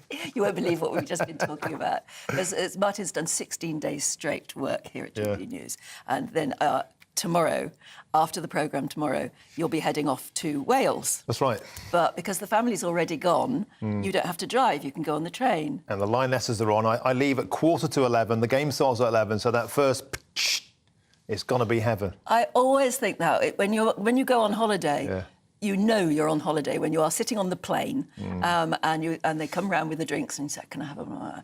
And that first taste of that drink, because that drink means holiday. Yeah, when the ice rattles into the glass. Oh, it means you can relax. And it's just lovely. And the reason we were talking about journeys is because Jason has been in touch. Jason in Norfolk. Hi, Jason. He says, "I've been listening to you since 6 o'clock this morning because I'm driving from Norfolk to Bristol." Yeah. And we've been talking about that is a heck of a literally cross the country route. And there's not a particularly... I mean, you're going to have to swap lots of roads. It's not like there's one motorway from... So you're saying Oxford around M4, the last bit? That's what I would do, but it depends exactly where you are. Or you'd head down to the M25. Yeah, well, that could be a nightmare. Listen, Jason, we're glad to have kept you company the whole way. Sending a little bit of love to you. Stay awake, stay strong, and whatever you do, don't do the old gin and tonic in the car like we do on the plane. No, you can only do it if somebody else is driving. Absolutely, yeah. Anyway, yes, bon voyage, as they say. Now, we've been talking, obviously, about our... Don't Kill Cash campaign? Don't Kill Cash, that's right. Don't Kill Cash campaign, which is doing very well. We've been looking at different professions that require cash and that would go under if we didn't have cash. So we were looking at busking and asking, can busking survive in a cashless society? For many in the entertainment industry, like Ed Sheeran, Rod Stewart, street performances are the first step in their career. Yeah, but of course it's an industry that relies heavily on cash donations, so will we see this tradition disappear if people stop carrying brass in their pockets? Well, our London reporter, Lisa Hartle, brings us this report from Covent Garden. Street performers have entertained crowds in London's Covent Garden since the 1660s. But could the demise of people carrying cash see this tradition fade from the streets? Pete Kolowski, stage name Heavy Metal Pete, has been a street performer for 20 years, drawing crowds with his act. A bit of contortion, juggling knives, do some tricks with a bullwhip, and I finish with a stunt I like to call the sandwich of death, which is a bed of nails which I lie on, sandwiched between two sets, and then a volunteer from the audience stands on top. 30 stone is my record. So what do street performers bring to an area? Just for bringing an area to life, attracting tourism, and building links with the community, as well as an accessible way into the performing arts. Pete says most people in his audience still carry cash. Like, personally, I resisted getting a card reader for a very, very long time. In the end, I caved because I was kind of robbing myself, really. But I think most performers at Covent Garden find similar, that most people still carry cash at the moment. Well, if society was to go completely cashless, it would be devastating for our art form. Because it's just the card reader's too cumbersome. It just doesn't lend itself to a spontaneous street performance. At the end, it's like not like people can just come up, drop something in the hat and off. There's the fiddling with the machine, there's the internet signal, whether it works. It's just far too cumbersome and it's not practical. I asked the public if they would pay a street performer using their bank cards or cash only. I would only tip with cash. I wouldn't use a card. No dispersion on them, but I just wouldn't use a card. Just don't really know when it's going to be cloned, where it's going to be cloned, if that's, and then we don't come to London very often, well I don't, so it's nice to be able to feel that you can trust what you've got on you and keep it safe, really. I would do cash if I had cash, but I just never carry cash. I would tip with both. I would say it's so easy to tip with your phone now because you have Apple Pay and cards have contactless payments, so you could do both just as easily as getting money out of your pocket. Link is the company responsible for connecting the ATM network in the UK. They also run a financial inclusion programme ensuring every high street has access to cash. In terms of most people's use of cash, yes, it's dropping. But we've found that our research showed that 70% of people use cash in the last 2 weeks. So although it's dropping, it's not disappearing completely. It's also really important that if the systems fail, and sometimes you go somewhere where they haven't got connection or the system's down, then that's when cash comes in. And so cash is there as a fallback. It's there as a contingency if digital systems fail. So cash is used less, but still very, very important. So, for the time being, as long as people have access to cash or until people become more comfortable with card readers, the streets of Covent Garden will continue to be brought to life by performers. Lisa Hartle, GB News, London.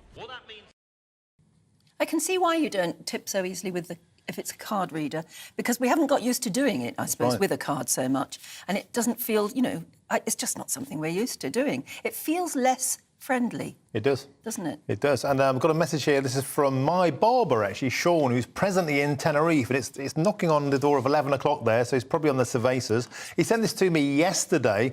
I have a barber shop, and the free-to-use cash machine in my shop closed down. I had no choice but to get a card reader. But as predicted, I've lost 99% of my tips.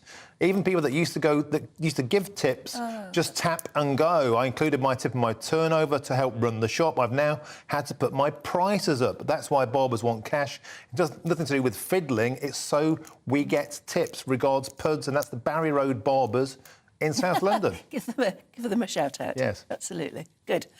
OK, so we've got lots more buses that people are worried about, because we've been talking all morning about how, it affects everybody when the bus service stops, but how difficult it is if you were a bus company to actually run because you don't get subsidies, and it's very difficult to make some bus routes profitable in any way at all. That's right.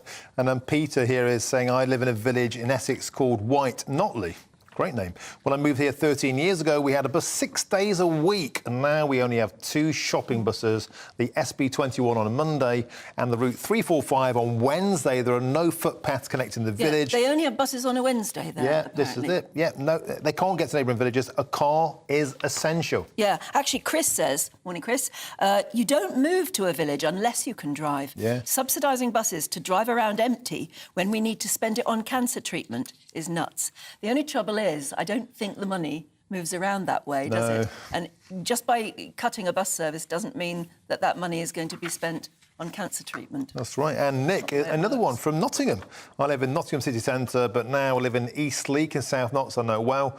The bus service is first class. Now, my dad, Bob, he lives in Loudham, gets a 26 in and out of town. He goes for a drink every Saturday night. He gets the bus, and it's an excellent service. And, of course, he taps in for free. And And you get fond of your bus because it's your route to freedom, if you haven't got a car. And you get fond of it, it becomes part of your little routine. And then when it goes, you feel like you've lost part of your everyday routine. And it's very sad. And we need to make it an election issue. Yeah. And you chat to people. Improve our buses for people. There are people that are regulars that go out, they chat, and it's a part of the night out. Buses are great. I take buses every day on the way home. I get one after this. Yes, that's right. Yeah, OK. Train tomorrow. Right, we are taking a short break now. We'll be joined in a few moments by Aidan and Stephanie, because there's lots to talk about.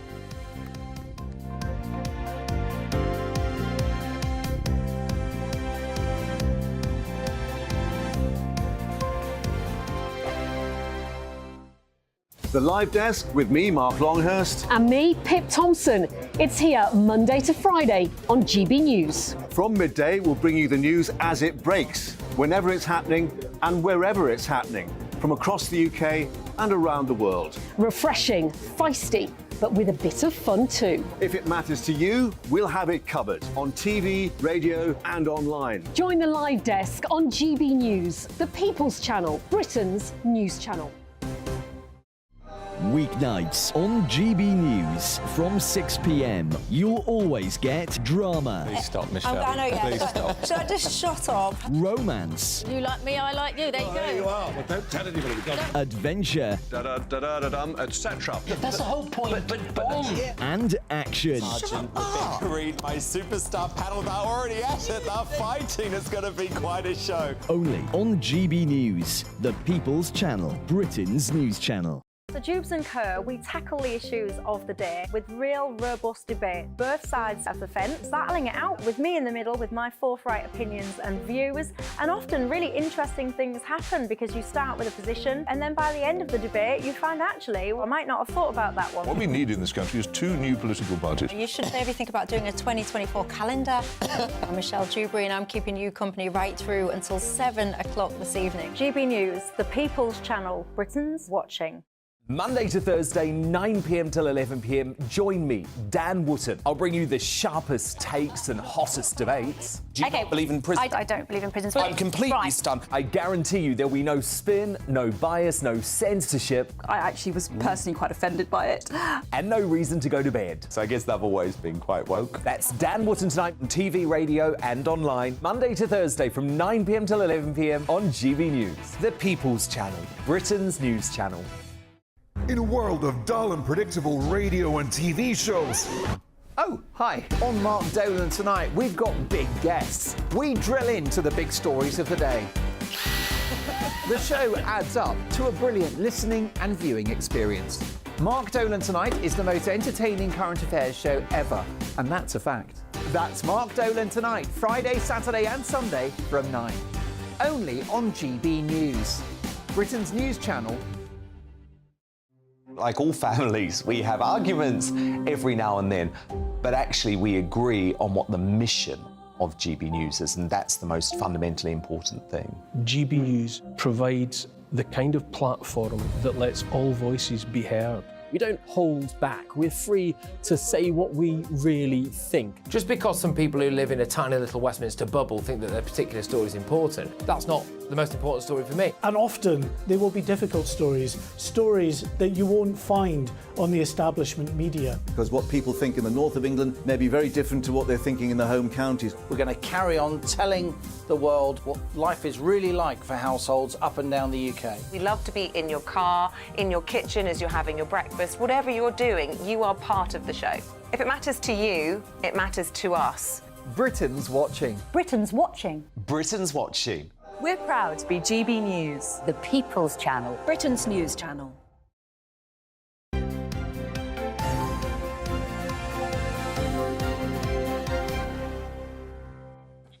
Welcome back. You're watching and listening to Breakfast with Anne and Martin. OK, now it's time for all the showbiz news. We've got Stephanie Tecci, and we're also joined by Aidan McGee for a little bit of sport where we're going to mix them up. Let's kick off with a bit of showbiz. The absurd spectacle of Wagatha Christie comes rolling around once again. I thought it was all over. The war continues. Obviously, Colleen Rooney... Excuse me, nobody appreciated that one. They didn't get it. Go for it again. They thought it was all over. It is now. Oh, it is now. Yes. Home, yeah. Yes, got it. It's not over now. What are they playing the war at? Continues. So we know Colleen Rooney won the libel case because Rebecca Vardy took her to court saying that she accused her of libel for accusing her of, Colleen saying that she was selling stories to the Sun. Now Colleen's spoken out for the first time in Vogue magazine. She's a digital cover star, and she said the whole experience has been horrible. She said it took a toll on her marriage with Wayne Rooney. She said she cannot forgive and forget when it comes comes to Rebecca Vardy. She says usually in most instances she's quite forgiven, but not this time. So Rebecca Vardy hasn't kept quiet. She's come back and she said, look, Colleen says she doesn't want publicity, but it seems like she's chasing it here. Then she made a dig and saying that I would not allow my husband to sleep with hookers. There is no excuses. So it's just ignited this war again. Rebecca's having to pay £1.5 million worth of court fees towards Colleen, and we all know here that money could go to better use, but obviously they've made a big spectacle of this and it continues. It's funny because I followed that case closely, and she was given every opportunity, Rebecca Vardy, to solve this outside of court, and she insisted on going to court, and so she kind of made this mess herself. It's very difficult to have sympathy. What do their husbands think of them for this? They've been very quiet, actually. They have. I mean, it was a problem at the time back in... It first emerged around about 2016, didn't it? Yes, it did. It was when they were in France for the Euros. Yes, right. And they're both in the squad. Jamie Vardy had come off winning the Premier League with Leicester City. Wayne Rooney was somewhere close to his peak as well.